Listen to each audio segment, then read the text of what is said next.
হরে কৃষ্ণ, রাধে রাধে। কেমন আছো সবাই? আশা করছি খুব ভালো আছো। আমিও এখন ভালো আছি। শরীরটা আমার কদিন ধরে একটু খারাপ ছিল, এখন গোবিন্দর কৃপায় ঠিকঠাক আছি। তো যার জন্য মাঝখানে ভিডিও শ্যুট ছিল না, করা ছিল না আর কি। আগে যে দুটো দেখেছো তোমরা সেটা অনেক আগেই শ্যুট করা ছিল, তো যার জন্য মাঝখানে 2-3 দিন ভিডিও শ্যুট করতে পারিনি। তো আজকে বৃহস্পতিবার সন্ধেবেলা ভিডিও শ্যুট করতে বসেছি। এবার জানি না ভিডিওটা যেহেতু অনেকটা লেন্দি হবে, তো তারপর আপলোড হতে হতে যদি রাত হয়ে যায় তাহলে কাল সকালে মানে শুক্রবার সকালে তোমরা দেখছো, আর যদি তাড়াতাড়ি আপলোড হয়ে যায় তাহলে বৃহস্পতিবার রাতেই দিয়ে দেবো। তো আজকেও শ্রীমদ্ ভগবদ্গীতার ক্লাসটা আমরা একটু লেন্দি ক্লাস করব। তো আমি এর আগে যে প্রথম 4-5টা ক্লাস করিয়েছিলাম সেগুলো ভাগ ভাগ করে ছোট ছোট ক্লাস করিয়েছিলাম 30 মিনিটের। তো সেগুলো তো তোমরা মোটামুটি দেখেছো, কিন্তু আমার যেটা মনে হলো তোমরা সবাই বড় ক্লাসগুলো বোধহয় বেশি পছন্দ করছো, কারণ লাস্ট ভিডিওটাতে না আমি 1.5 ঘন্টার ক্লাস করিয়েছিলাম এবং তৃতীয় অধ্যায় কর্মযোগটা পুরোটা কমপ্লিট করিয়েছিলাম একটা ভিডিওতেই, এবং দেখলাম ওটাতে সবাই খুব ভালো রেসপন্সও করেছো, ভিউজও অনেক বেশি, এবং সবাই বলেছো দিদি এইভাবে একসাথে করেই দিতে, মানে একটা অধ্যায় পুরো একটা গোটা ভিডিওতে দিলেই সবচেয়ে ভালো হয়। তো তাতে ক্লাসটা যদি বড় হয়, আমি দেখলাম যে ওখানে সবাই পুরো ভিডিওটাই দেখেছো এবং কমেন্টে প্রত্যেকে লিখেছো, যেটা দেখে আমার সত্যিই খুব ভালো লেগেছে। তো যার জন্য আজকের ক্লাসটাও আমরা একটু বড় ক্লাসই করব, যেহেতু সপ্তাহে 3 দিন আসার কথা ক্লাস, তো আমি তো 3 দিন দিতে পারিনি। তো আজকেও 4 নাম্বার অধ্যায় যেটা জ্ঞানযোগ রয়েছে, তো সেটাও আমি আজকে ওই একই মোটামুটি 1.5 ঘন্টা মতো টাইম লাগবে, 42টা মতো শ্লোক রয়েছে। তো জ্ঞানযোগও আজকে পুরোপুরিভাবে একসাথেই কমপ্লিট করিয়ে দেবো। তো তোমরা ওই 3টে ক্লাস মানে আধ ঘন্টা করে যে ক্লাস রয়েছে ওটা 3টে একসাথে করে একটা ভিডিওতেই দিয়ে দিচ্ছি, ঠিক আছে?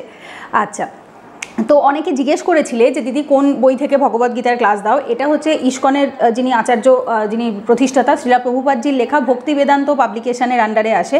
তো এই বইটা থেকেই আমি করিয়ে থাকি।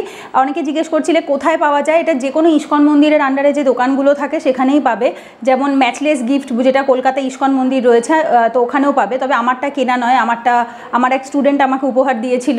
তো যার জন্য ভগবদ্গীতা বা এগুলো জেনারেলি কেউ কাউকে উপহার দিলেই ভালো, মানে গোবিন্দর কৃপা থাকে সেটাতে অনেকে মনে করে।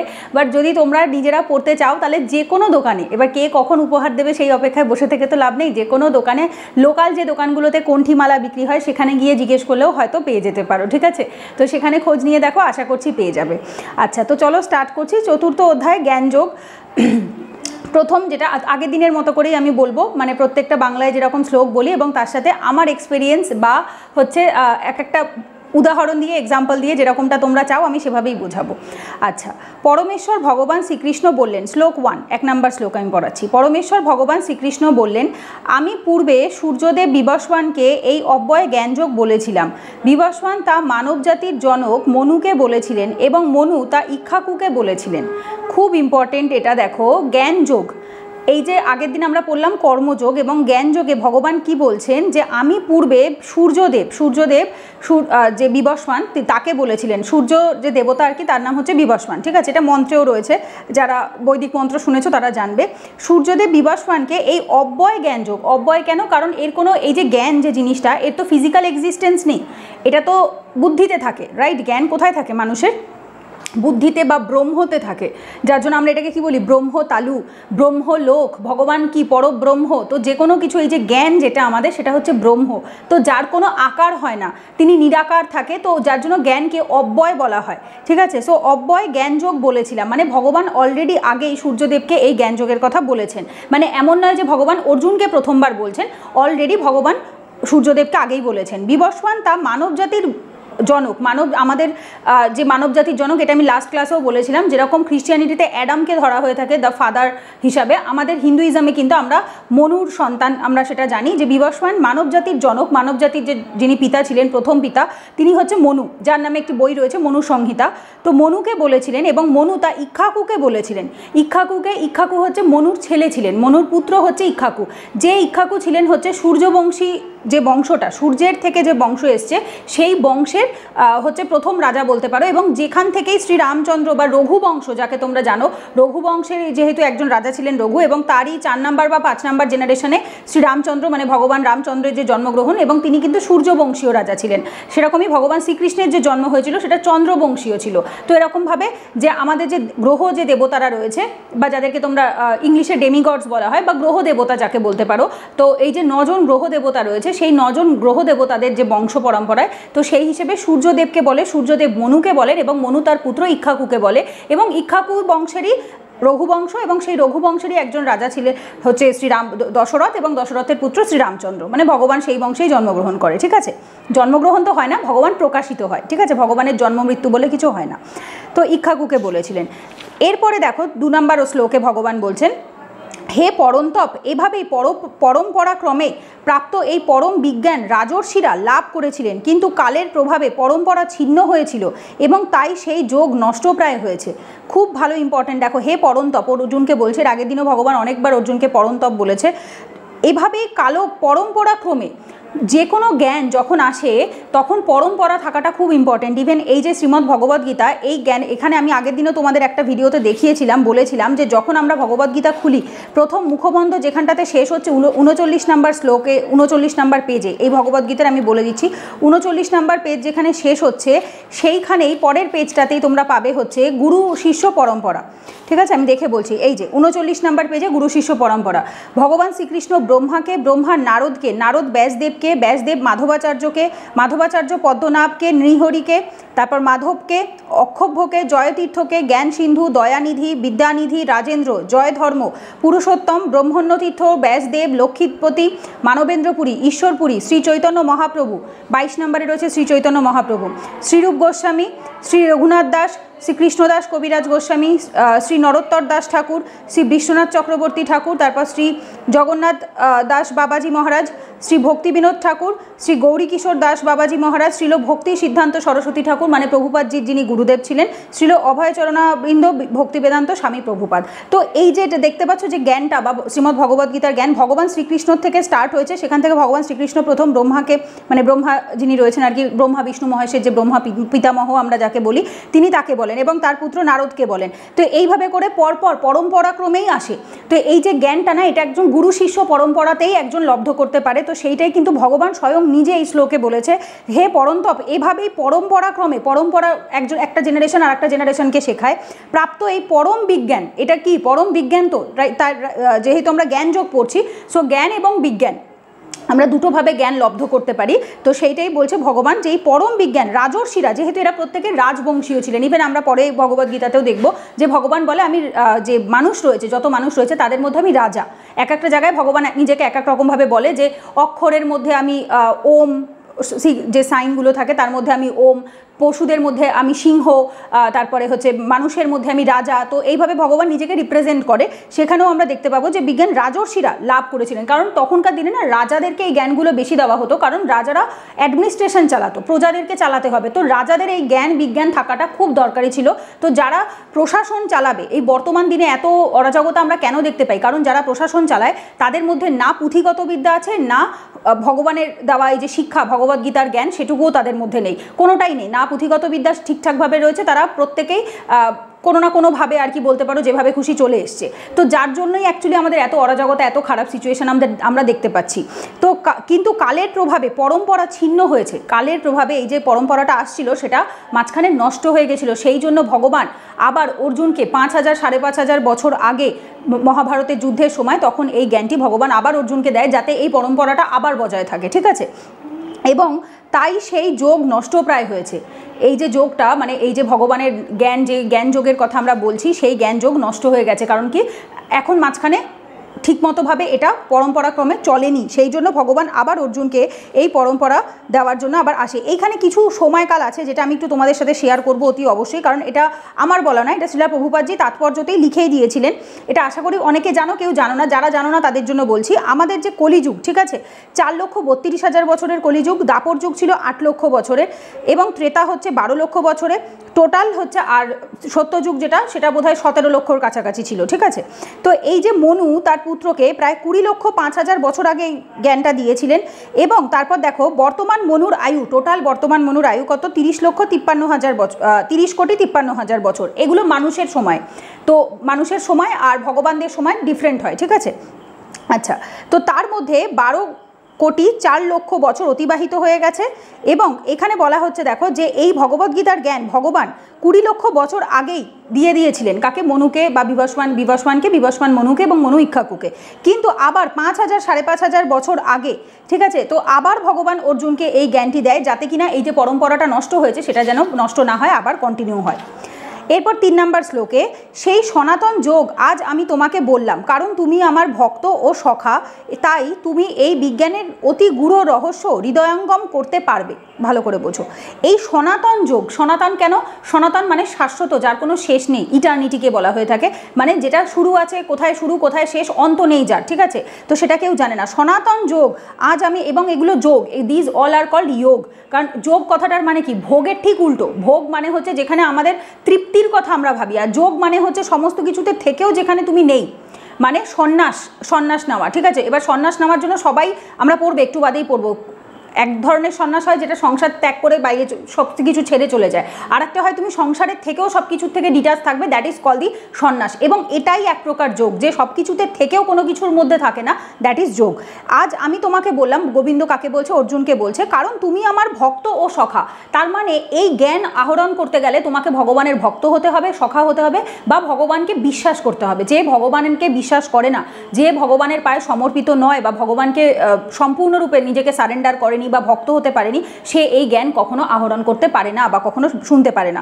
তাই তুমি এই বিজ্ঞানের অতি গূঢ় রহস্য হৃদয়ঙ্গম করতে পারবে। তো ভগবানের ভক্ত হলে, ভগবানের প্রতি বিশ্বাস থাকলে, ভক্ত কে হয়? যাকে বিশ্বাস করে মানুষ, বিশ্বাস থাকলে তবেই তুমি তার ভক্ত হতে পারবে। তো যার ভক্ত হতে পারবে, সেই একমাত্র এই জ্ঞানকে হৃদয়ঙ্গম করতে পারবে, মানে হৃদয়ে নিতে পারবে, সেই একমাত্র এই জ্ঞানকে বুঝতে পারবে, বোধগম্য করতে পারবে, ঠিক আছে? হৃদয়ঙ্গম মানে হচ্ছে যেটা আমাদের বোঝার যোগ্য হয়, মনে নিতে পারি, আমরা বিশ্বাস করতে পারি। এরপর অর্জুন বলছে, অর্জুন বললেন 4 নম্বর শ্লোকে, সূর্যদেব বিবস্বানের জন্ম হয়েছিল তোমার অনেক পূর্বে, তুমি যে আদিকালে তাকে এই জ্ঞান উপদেশ করেছিলে তা আমি কেমন করে বুঝবো? তো একদম ছোট বাচ্চারা আমরা যেরকমভাবে প্রশ্ন করি যে ভগবান তুমি তো দাপর যুগে এসছো 5000 5,500 বছর আগে, তাহলে এই 20 লক্ষ বছর আগে তুমি কি করে সূর্যদেবকে এই জ্ঞানটা তুমি দিলে?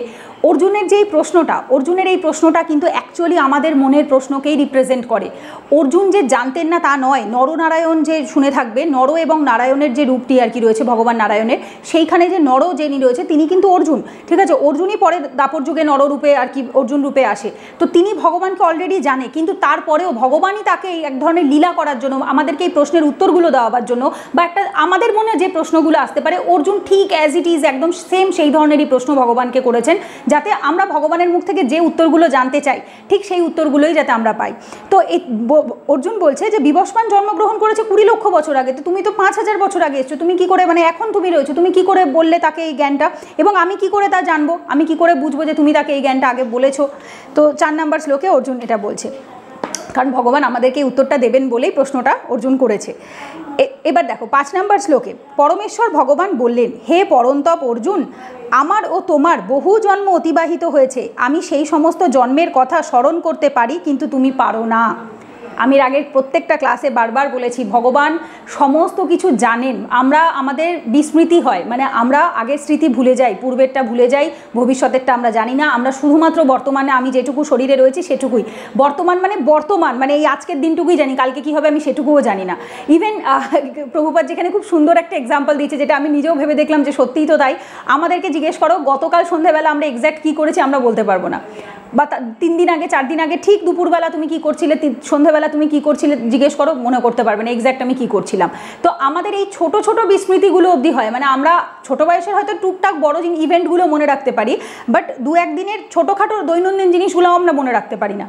তো সেখানে আমরা কি করে বুঝবো যে আমরা ভগবানের, অনেকে যারা বিমূঢ় হয় অ্যাকচুয়ালি তারা নিজেদেরকে ভগবানের সমান মনে করে এবং মনে করে যে আমিই ভগবান, এরকম অনেকে বলে থাকে। আমার হৃদয়ে অবশ্যই ভগবান বাস করে, নট অনলি আমার হৃদয়ে বাট অলসো প্রতিটা জীবের মধ্যে ভগবান বাস করে, এটা ঠিক, বাট আমি ভগবান নই, there is a huge difference. প্রত্যেকটা জীবের হৃদয়ে ভগবান বাস করা আর আমি ভগবান হওয়ার মধ্যে অনেক ডিফারেন্স আছে, ঠিক আছে? সো পরমেশ্বর ভগবান বলছে, হে পরন্তপ অর্জুন, আমারও তোমার বহু জন্ম অতিবাহিত হয়েছে, আমরা এর আগে অনেকবার জন্মগ্রহণ করেছি, আমি সেই সমস্ত জন্মের কথা স্মরণ রাখতে পারি, কিন্তু তুমি পারো না, কারণ সে ভগবান, তিনি সর্বজ্ঞ, সর্বযুক্ত।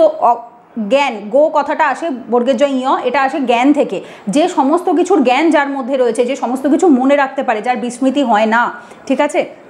এবং ভগবানের অনেক অবতার বারবার যুগে যুগে এসছে, সেটা আমি আগের কর্মযোগ পড়াবার সময়ও বলেছিলাম। তো এটাই কিন্তু জ্ঞান যোগেই রয়েছে, ঠিক আছে? এই দেখো এখানে দেখতেও পাবে খুব ইম্পর্টেন্ট ব্রহ্ম সংহিতার একটা যে কোটেশন রয়েছে 5/33 ব্রহ্ম সংহিতার কোটেশন, এটা আমার বলা না, প্রভুপাদজি আর কি এক্সপ্লানেশনে লেখা রয়েছে, আমি পরমেশ্বর ভগবান আদিপুরুষ, এটা কে বলছেন? ব্রহ্মা, পিতামহ ব্রহ্মা বলছেন, আমি পরমেশ্বর ভগবান আদিপুরুষ গোবিন্দ ব্রাকেটে শ্রীকৃষ্ণ, গোবিন্দ জানো গোবিন্দর মানে শ্রীকৃষ্ণের আর এক নাম, ভজনা করি, যিনি অদ্বৈত অচ্যুত ও অনাদি, যদিও অনন্তরূপে পরিব্যাপ্ত তবুও তিনি সকলের আদি পুরাণ পুরুষ এবং তিনি সর্বদাই নবযৌবন সম্পন্ন। যারা শ্রেষ্ঠ বেদজ্ঞ তাদের কাছেও ভগবানের সচ্চিদানন্দময় এই রূপ দুর্লভ, কিন্তু ভগবানের শুদ্ধ ভক্ত সর্বক্ষণ ভগবানকে এই রূপে দর্শন করেন। And that is very very true. এটা বারবার প্রভুপাদ এখানে বইয়ে লিখেছেন এবং আমি নিজের লাইফ থেকে এটা ফিল করেছি যে বেদ পড়ে জ্ঞান অর্জন করে তুমি ভগবানের যে রূপটা তুমি দেখবে বা যে রূপটা তুমি বুঝতে পারবে, ভগবানের ভক্তির থেকে তার কি বলবো 10 গুণ বেশি হয়তো রূপ বোঝা যায়। আমি নিজে চেষ্টা করে দুটো থেকেই দেখেছি ভক্তিতে অসাধারণ শক্তি থাকে, মানে সেই শক্তি কল্পনাতীত, কল্পনার বাইরে। ভগবানকে যদি তুমি সরল চিত্তে ভক্তি দিয়ে ভালোবাসা দিয়ে তাকে তুমি বোঝো না, তাকে তুমি যে কী রূপে বুঝবে সেটা আমি কেউ বলে বোঝাতে পারবেন। এটা একমাত্র অনেকে কমেন্টে লেখে যে দিদি ঠিক তুমি যেটা বলতে চাইছো আমরা বুঝতে পারছি। তো যাদের ওপর সেই কৃপাটা থাকে ভগবানের, যারা সত্যি শুদ্ধ সরল চিত্তে শুধুমাত্র ভালোবাসা দিয়ে, কোনো স্বার্থ নয়, শুধুমাত্র নিঃস্বার্থ ভালোবাসা দিয়ে যারা ভালোবাসে, তারা জানে যে একমাত্র যে গোবিন্দ যে কী, আর সেটা সবার পক্ষে বোঝা সম্ভব হয় না। তবে হ্যাঁ, যারা ভগবদ্গীতার ক্লাস দেখে তারা ডেফিনেটলি বোঝে, না হলে গোবিন্দর কৃপা না থাকলে তারা ভগবদ্গীতার ক্লাস দেখতে পারতো না। এরপরে 6 নম্বর শ্লোকে, যদিও আমি জন্মরহিত, আমার চিন্ময় দেহ অব্যয় এবং যদিও আমি সর্বভূতের ঈশ্বর, তবুও আমার অন্তরঙ্গা শক্তিকে আশ্রয় করে আমি আমার আদি চিন্ময় রূপে যুগে যুগে অবতীর্ণ হই। ভালো করে শোনো, যদিও আমি জন্মরহিত উইদাউট বার্থ, আমার জন্ম হয় না। রহিত কথাটা মানে যেটা উইদাউট, ইংলিশে আমরা যেটাকে বলি ব্যতীত বা উইদাউট, ঠিক আছে? আমার জন্ম হয় না, গোবিন্দর জন্ম হয় না, ভগবানের কখনো জন্ম হয় না। আমার চিন্ময় দেহ অব্যয়, ভগবানের দেহে কোনো রকম কোনো বদল আসে না। এটা তোমরা জানো কিনা আমি জানি না, যদি না জানো তাহলে জেনে নাও। ভগবান ছোট থেকে যখন জন্মগ্রহণ করেছিলেন তখন থেকে ভগবান বড় হলেন, ঠিক আছে? মানে যখন ওই 11-12 বছর বয়স, 22 সেই সময় যখন মানে বৃন্দাবন ছেড়ে ভগবান মথুরাতে চলে যাচ্ছিলেন, তখনও ভগবানকে যেরকম দেখতে ছিল। তারপর যখন ভগবান রাজা হলেন তখনও ভগবানকে সেম দেখতে ছিল। ভগবান যখন মহাভারতের যুদ্ধ, তখন শ্রীকৃষ্ণের বয়স বোধহয় 82 বছর, খুব সম্ভবত 82-80 এরকম বছর বয়স, তখনও ভগবান অ্যাজ ইট ইজ দেখতে ছিল। আজ অবধি কোনোদিনও কোনো ফটোতে দেখেছো ভগবানের বয়সকালের ছবি বা ভগবানকে দেখতে, বা কোনো ছবি আঁকাতেও কখনো দেখেছো ভগবানের বয়সকালের কখনো কিছু না? কারণ ভগবানের তত্ত্ব মানে আত্মা, পরমাত্মা এবং তার দেহ অব্যয়, দুটোই অব্যয়। ভগবানের আমাদের যেরকম জরা মরণ ব্যাধি, তারপরে হচ্ছে বয়সকালের যে বার্ধক্যের চিহ্ন, এগুলো ভগবানের হয় না। ভগবানের সারা শরীর যেরকমভাবে রয়েছে সেরকমই, শুধুমাত্র ছোট বয়সে সে যেহেতু মাতা দেবকীর কাছে বা মা যশোদার কাছে তিনি বড় হয়েছেন, সেখানে তিনি বাল্যলীলা করার জন্য তিনি তখন ছোট ছিলেন, আস্তে আস্তে বড় হয়েছেন। কিন্তু যখন তিনি একটা কৈশোর বা যৌবনে যে মানুষকে যেরকম দেখতে হয় বা ভগবানকে ঠিক যেমন আমরা ছবিতে দেখেছি, তিনি অ্যাজ ইট ইজ ওরকমই হাতে বাঁশি ধরা, এবং সবসময় তিনি ওরকমই। আমার চিন্ময় দেহ অব্যয় এবং যদিও আমি সর্বভূতের ঈশ্বর, সমস্ত ভূতের যত এই লোক রয়েছে তাতে সমস্ত ভূতের, এই যে আমরা ভূত মানে কি, সমস্ত মেটেরিয়াল বা জাগতিক যাবতীয় কিছু, সমস্ত কিছুকেই ভূত বলা হয়। যেমন আমরা পঞ্চভূত বলি না, কি আকাশ, বায়ু, জল, অগ্নি, এগুলোকে আমরা ভূত বলে থাকি। তো ভূত মিনস হচ্ছে সমস্ত কিছু, পৃথিবীতে যত ভূপ্রাকৃতিক জিনিস রয়েছে বা ভূ জাতীয় তত্ত্ব যেগুলো রয়েছে সেগুলো সমস্ত কিছু সর্বভূত, তার ঈশ্বর আমি, মানে তার ভগবান আমি। তবুও আমার অন্তরঙ্গা শক্তিকে আশ্রয় করে, অন্তরঙ্গা শক্তি কে? ভগবানের শ্রীমতী রাধারানী, ভগবানের অন্তরঙ্গা শক্তি বা আহ্লাদিনী শক্তি যাকে আমরা বলি, তিনি হচ্ছে শ্রীমতী রাধারানী। তো ভগবান যখন আসেন, ভগবানের আহ্লাদিনী শক্তি বা অন্তরঙ্গা শক্তি ভগবানের সাথে সবসময় থাকেন, সবসময় আসে। তো অ্যাকচুয়ালি রাধাকে এবং রাধা কৃষ্ণকে কখনো আলাদা করা যায় না, ঠিক আছে? তো যার জন্য ভগবানেরই বাদিকের অঙ্গ থেকে অ্যাকচুয়ালি শ্রীমতী রাধারানীর প্রকট বলতে পারো বা আবির্ভাব বলতে পারো, জন্ম তো নয় অবশ্যই। তো সেক্ষেত্রে অন্তরঙ্গা শক্তিকে আশ্রয় করে আমি আমার আদি চিন্ময় রূপে যুগে যুগে অবতীর্ণ হই। ভগবান যখন যুগে যুগে আসেন তখনই ভগবানের সাথে তার অন্তরঙ্গা শক্তি আসেন, ঠিক আছে? এবং তাকে আশ্রয় করে ভগবানের অন্তরঙ্গা শক্তি, অন্তর মানে কি? ভেতরকার, ভগবানের ভেতরের যে শক্তি থাকে সেটা হচ্ছে অন্তরঙ্গা শক্তি। বহিরঙ্গা শক্তিও হয়। বহিরঙ্গা শক্তি হচ্ছে মা দুর্গা বা মা কালী, যিনি অ্যাকচুয়ালি এই দুর্গ নামক যে পৃথিবীটি রয়েছে, জগৎ যেটা, সেটাকে দুর্গ বলা হয়। তো দুর্গকে প্রোটেক্ট করছে বা দেখছে, জাগতিক যে জগৎ রয়েছে সেটাকে প্রোটেক্ট করে ভগবানের বহিরঙ্গা শক্তি, যিনি হচ্ছে মা দুর্গা, মা কালী। এক একজন এক এক নামে, মা ভবতারিণী, এক একজন এক এক রকম নামে জানে। ঠিক আছে। আচ্ছা, এরপর 7 নম্বর শ্লোকে, যেটা আমি লাস্ট ক্লাসেও বলেছিলাম সেইটাই অ্যাকচুয়ালি এইখানেই রয়েছে। আমি আগের দিন একটুখানি আটকে গিয়েছিল না, আমি বলছিলাম যদা যদা হি ধর্মসৎ গ্লানি ভারতী ভারতত অভ্যুত্থানম ধর্মসৎ তদাত্মানম সৃজাম্যহম। মানে এটা খুব মানে ছোট থেকে আমরা শুনে বড় হয়েছি যে মানুষ ভুল করার আগে, পাপ করার আগে 10 বার ভাবে যে না, ভগবান আসে, যুগে যুগে অবতীর্ণ হয় এবং যারা অন্যায় করে তাদেরকে শাস্তি দেয়। এটাও আমাদের মনে প্রচণ্ডভাবে একটা মোটিভেশনের কাজ করে। হে ভারত, যখনই ধর্মের গ্লানি হয় এবং অধর্মের অভ্যুত্থান হয় তখন আমি নিজেকে প্রকাশ করে অবতীর্ণ হই। প্রকাশ করে, জন্ম নিয়ে নয় কিন্তু। এই যে সৃজাম, দেখেছো একটা টার্ম রয়েছে না, সৃজামহাম তদাত্মানম সৃজামহাম। তো এই সৃজাম টার্মটার মানে হচ্ছে প্রকাশ করা, প্রকাশ করা, ঠিক আছে। সো সৃজামি মানে হচ্ছে প্রকাশ করি, এবং অহম মানে নিজেকে, ভগবানকে। তো হে ভারত মানে অর্জুনকে বলছে যখনই ধর্মের গ্লানি হয়, ধর্মের গ্লানি যেরকম এই যে মহাভারতের সময় আমরা দেখতে পেয়েছি পাণ্ডবদের প্রতি অন্যায় হয়েছে, কংস সমানে দেবকীকে মানে হচ্ছে ভগবান শ্রীকৃষ্ণের মাকে এবং পিতাকে হচ্ছে কনস্ট্যান্টলি অত্যাচার করেছে, তো সেটা একটা কারণ বলতে পারো। তারপরে হচ্ছে তোমার ইসের সময় যখন তিনি ভগবান শ্রীরামচন্দ্র হিসাবে এসেছিলেন, সেই সময় শ্রীরামচন্দ্রের সময়ও তোমার রাবণ ছিল, তাকেও হত্যা করার জন্য। প্রত্যেকটা সময় আমরা দেখতে পাই যে ধর্মের গ্লানি হয়েছে, মানে ধর্ম নষ্ট হয়েছে, বা কাইন্ড অফ বলতে পারো ধর্মকে নষ্ট করার চেষ্টা করা হয়েছে। এবং যখন প্রহ্লাদ মহারাজের ক্ষেত্রেও আমরা দেখেছি, যখন ভগবান নৃসিংহ অবতারে এসছেন তখনও কিন্তু সেমভাবেই নৃসিংহ হিরণ্যকেশিপুকে হত্যা করার জন্য তখনও ধর্মের গ্লানি হয়েছে। একজন পিতা যদি তার পুত্রকে মারার চেষ্টা করে শুধুমাত্র সে হরিভক্ত বলে, একজন স্ত্রীকে যদি একজন রাক্ষস বা অসুর তুলে নিয়ে যায় সেটাও একটা ধর্মের গ্লানি, বা হচ্ছে কেউ কোনো দাদা যদি তার বোনকে, তার ভগ্নিপতিকে আটকে রাখে, তার পুত্রকে হত্যা করতে চায়, তারপর হচ্ছে কোনো ভাই যদি তার ভাইয়ের সম্পত্তি নিয়ে নিতে চায়, তার স্ত্রীকে বস্ত্রহরণ করতে চায়, এই যে ঘটনাগুলো, প্রত্যেকটা ঘটনাতে আমরা দেখতে পেয়েছি যে অরাজকতা এক্সট্রিম লেভেলে বা ধর্মের গ্লানি এক্সট্রিম লেভেলে। তো সেই রকম সময় ভগবান অবতীর্ণ হয় এবং হয়ে তাদেরকে শাস্তি দিয়ে থাকেন। এবং অধর্মের অভ্যুত্থান হয়, যখন অধর্ম বাড়ে তখন আমি নিজেকে প্রকাশ করে অবতীর্ণ হই, তখন আমি স্বয়ং নিজে আসি, ঠিক আছে। আচ্ছা, এইটা খুব ইম্পর্টেন্ট, যারা জানো কিনা আমি জানি না, অতি অবশ্যই জেনে রাখো যে ভগবানের অনেকগুলো অবতার হয়। টোটাল 10ম অবতার বা 10 অবতার তো তোমরা জানোই, 10 অবতার রয়েছে, সেটা একটা আলাদা জিনিস যে 10 জন অবতার রয়েছে, 24 জন ভগবান বিষ্ণুর অবতার রয়েছে। কিন্তু ভগবান স্বয়ং বারবার আসেন না, ভগবান স্বয়ং কিন্তু একমাত্র এই টাইমেই এসেছিলেন, যেটা ব্রহ্মার একদিনে, খুব ইম্পর্টেন্ট কিন্তু, ব্রহ্মার একদিন, ঠিক আছে, ব্রহ্মার একদিনে সপ্তম মনুর অষ্টবিংশতি চতুর্যুগে 4টে যে যুগ রয়েছে, দাপরের শেষে ভগবান তার স্বরূপে আবির্ভূত হন, কিন্তু তিনি প্রকৃতির কোনো বিধি নিয়মের অধীন নন। খুব ইম্পর্টেন্ট, এই যে দাপর যুগ, যে আমাদের কলিযুগের আগে 5500 বছর আগে যে দাপর যুগ গেল, এরকম প্রত্যেকটা সত্য, ত্রেতা, দাপর, কলি আসবে, আবার সত্য, ত্রেতা, দাপর, কলি এভাবে করে কনস্ট্যান্টলি আসতে থাকে। এই যে 4টে চতুর্যুগ হয় তাতে পিতামহ ব্রহ্মার 12 ঘন্টা হয়, ঠিক আছে। এবং সে একটা কনসেপ্ট আছে যে এটা তিনি চোখ মানে ঘুমায় এবং হচ্ছে তখন চোখটা খোলে, তখন আর কি প্রলয় আসে, মানে যখন ওনার হচ্ছে নিদ্রা ভঙ্গ হয় তখন প্রলয় আসে, এবং সেই প্রলয়ে সমস্ত কিছু ধ্বংস হয় এবং আবার নতুন করে সব কিছু প্রথম থেকে সত্য, ত্রেতা, দাপর, কলি এভাবে করে আবার শুরু হয়। তো ব্রহ্মার একদিনে সপ্তম মনুর অষ্টবিংশতি চতুর্যুগে, এক একটা মনু থাকে, এক একটা হচ্ছে তোমার সময় সীমা থাকে, তো অষ্টবিংশতি চতুর্যুগে দাপরের শেষে ভগবান স্বয়ং নিজে আসেন। তো এই যে ভগবান, এর আগে যে শ্রীরামচন্দ্র বলো বা নৃসিংহ অবতার বলো বা বামন অবতার, এরা ভগবানের প্রত্যেকটা অবতার, ভগবান স্বয়ং নিজে নয়। তো এইখানে আদি বিষ্ণু বা স্বয়ং ভগবান শ্রীকৃষ্ণ বা গোবিন্দ, তাকে তোমরা যে নামেই বলো না কেন, গোবিন্দ হচ্ছে আদি পুরুষ। প্রত্যেকটা মন্ত্রে মেনশন রয়েছে, ব্রহ্ম সংহিতাতে স্বয়ং পিতামহ ব্রহ্মা বারবার কিন্তু বলছে এটা, যে গোবিন্দ হচ্ছে আদি পুরুষ, এবং এই আদি পুরুষকে একটা টার্ম রয়েছে ভাজামি, মানে ভজি, আমি যাকে ভজনা করি, ঠিক আছে। দিয়ে গোবিন্দ আদি পুরুষ, এবং ওই গোবিন্দ নামটা খুব মাহাত্ম্যপূর্ণ। আমি এই জিনিসটা তোমাদের আগেও বহুবার ভিডিওতে বলেছি, গোবিন্দ নামের মাহাত্ম্য মারাত্মক।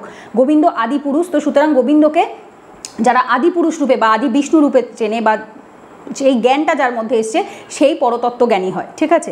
আচ্ছা, এরপরে আসছে হচ্ছে, এটা তো আমি বললাম 7 নম্বর। 8 নম্বর শ্লোকে ভগবান বলছে সাধুদের পরিত্রাণ, যেটা আগের দিনে বলছিলাম, পরিত্রাণায়া সাধুনাং বিনাশায়া চ দুষ্কৃতাম ধর্ম সংস্থাপনার্থায়া সম্ভবামি যুগে যুগে। সাধুদের পরিত্রাণ এবং দুষ্কৃতিকারীদের বিনাশ করার জন্য এবং ধর্ম সংস্থাপনের জন্য আমি যুগে যুগে অবতীর্ণ হই। সাধুদের পরিত্রাণ, পাণ্ডবদের পরিত্রাণ করেছেন, মা সীতাকে পরিত্রাণ করেছেন, তারপরে হচ্ছে দ্রৌপদীকে পরিত্রাণ করেছেন, প্রহ্লাদ মহারাজকে পরিত্রাণ করেছেন, মা দেবকীকে পরিত্রাণ করেছেন, বসুদেবকে পরিত্রাণ করেছেন। তো এরা কারা? সাধু, ভালো মানুষ। তো সাধুদের পরিত্রাণ করেছেন এবং দুষ্কৃতিকারী যারা অন্যায় করেছে তাদেরকে শাস্তি দেওয়ার জন্য, তিনি তাদেরকে বিনাশ করার জন্য ধর্ম সংস্থাপন। যদি আমরা দেখতে থাকি যে অন্যায়কারীরা অন্যায় করছে এবং তারা শাস্তি পাচ্ছে না, তখন আমাদের মনে ধর্ম থাকবে না, ভগবানের প্রতি বিশ্বাস থাকবে না। ভগবানের প্রতি অটুট বিশ্বাস রাখার জন্য তিনি সাধুদের রক্ষা করতে এবং দুষ্কৃতিকারীদের শাস্তি দেওয়ার জন্য আমি যুগে যুগে অবতীর্ণ হই, এবং ভগবান যুগে যুগে আসে এবং যুগের শেষে, বেশিরভাগ ক্ষেত্রে যুগের অন্তে আসে। যখন ভগবান কি বলবো, এই ধরাধাম থেকে চলে যান, ভগবানের লীলা যখন সমাপ্ত করেন এখানে দাপর যুগে, তখন দাপর যুগ শেষ হয়, কলিযুগ স্টার্ট হয়। ঠিক সেরকম কলিযুগ যখন শেষের দিকে থাকবে, তখন আমাদের কল্কি ভগবান বা কল্কি অবতার আসবে। তো তিনিও যখন ত্যাগ করবেন, তখনও কিন্তু কলিযুগ শেষ হবে এবং তিনি এসে একেবারে সব যা খারাপ সিচুয়েশন থাকবে, কলির বর্ণনা যদি শ্রীমদ্ ভগবতে শুনে থাকো বা পড়ে থাকো, শুনলে গায়ে কাটা দিয়ে ওঠে। তো সেই কলির যখন শেষ হবে, সেই সময় তারপর আবার যখন সত্যযুগ শুরু হবে, সব কিছু আবার সুন্দর করে নতুন করে শুরু হবে। ঠিক আছে, এরপরে 8 নম্বর শ্লোকের পরে, এটা আশা করি মানে বুঝতেই পেরেছো, এটাতে নতুন এমন কিছু নেই। ভগবান এক্সাম্পল দিয়ে আমি বলেই দিলাম, এখানেও ওই শ্রীমদ্ ভগবদ্গীতাতেও ওই সেম এক্সাম্পলগুলোই রয়েছে।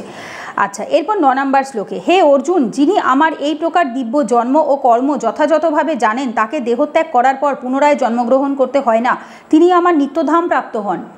ভগবানের এই দিব্য লীলা, দিব্য জন্ম কর্ম, এইটা যে বোঝে, সঠিকভাবে বোঝে, বহু মানুষের কাছে এইটা মিসকনসেপশন, তারা ভাবে রাধাকৃষ্ণ প্রেমের ভগবান, প্রেমের দেবতা। আমি কয়েকজনের মুখে শুনেছি রাধাকৃষ্ণ প্রেমের দেবতা, ভগবানকে দেবতা বানিয়ে দিয়েছে। প্রথমত রাধাকৃষ্ণ প্রেমের দেবতা, তারপর হচ্ছে রাধাকৃষ্ণ প্রেম করে বিয়ে করেনি, রাধারানীকে ঠকিয়েছে। লোকজনের কত ভুল তাল কনসেপশন আছে, এবং হচ্ছে তারা দাপরেই এসছে, দাপরের আগে রাধাকৃষ্ণের কোনো এক্সিস্টেন্স ছিল না। সো এই যে অল্প বুদ্ধি সম্পন্ন বিমূঢ় মানুষজন, যেটা ভগবান স্বয়ং ভগবদ্গীতাতে বলে দিয়েছে কে কে তার শরণাপন্ন হবে না, সেই সমস্ত মানুষজন কখনো ভগবানকে বুঝতে পারবে না। ভগবানকে জানলেই হবে না, ঠিক আছে, জানলেই হবে না, এটা বুঝতে হবে যে ভগবান কে, কোথার থেকে এসছে, তিনি যে পরব্রহ্ম, এই নলেজটা যার মধ্যে হবে, তিনি আর জন্মগ্রহণ করে না, তিনি ভগবানকে প্রাপ্ত হন। হে অর্জুন, যিনি আমার এই প্রকার দিব্য জন্ম, ভগবানের জন্ম দিব্য, আমাদের মতো সাধারণ জন্ম নয়, দিব্য জন্ম ও কর্ম, ভগবান যে কর্মগুলো করেছে, প্রত্যেকটা লীলা, প্রত্যেকটা আমাদেরকে দেখাবার জন্য, কিছু শেখাবার জন্য, প্রত্যেকটা কর্মের দ্বারা আমাদেরকে কিছু শিখিয়েছেন তিনি, যথাযথভাবে জানে, যথাযথভাবে। তাকে দেহ ত্যাগ করার পর পুনরায় জন্মগ্রহণ করতে হয় না, যে এটা জেনে যাবে তাকে আর জন্মগ্রহণ করতে হয় না, তিনি আমার নিত্যধাম প্রাপ্ত হন, নিত্যধাম প্রাপ্ত, which is very very important. ঠিক আছে, অনেকে এই যে মোক্ষর কনসেপ্টটা, মোক্ষ লাভের কনসেপ্টটা অনেকে মনে করে থাকে যে ভগবানের শরীরের সাথে মিলিয়ে যাওয়া বা কিছু, সেটা হচ্ছে মোক্ষ লাভ। কিন্তু যারা বৈষ্ণব হয়, যারা ভগবানকে শুদ্ধ চিত্তে শুধু ভালোবাসে, তারা ভগবানের শরীরে বিলীন হতেও চায় না, তারা চায় ভগবান আমি যেন নিত্যধামে, এখানে যেমন আমি তোমার সেবা করছি, তুমি যেখানে সবসময় বিরাজ করো নিত্যধামে, গোলকধামে, আমি যেন তোমার সেবা করতে পারি, আমি যেন এইখানে যে সেবাটা আমি তোমার বিগ্রহতে করছি, সেই সেবাটা যেন আমি স্বয়ং নিজে ওখানটাতে তোমার করতে পারি। এইটাই একজন শুদ্ধ বৈষ্ণব সবসময় এটুকুই চায়, কারণ আমরা কখনো নিজেদের মোক্ষও চাই না, আমাদের শুধু হচ্ছে ভগবানের সাথে থাকতে চাই। তো সেটা যেখানে হোক, এখানে হোক, ওখানে হোক, যেখানে হোক, ভগবানের সাথে, আর কোথাও নয়।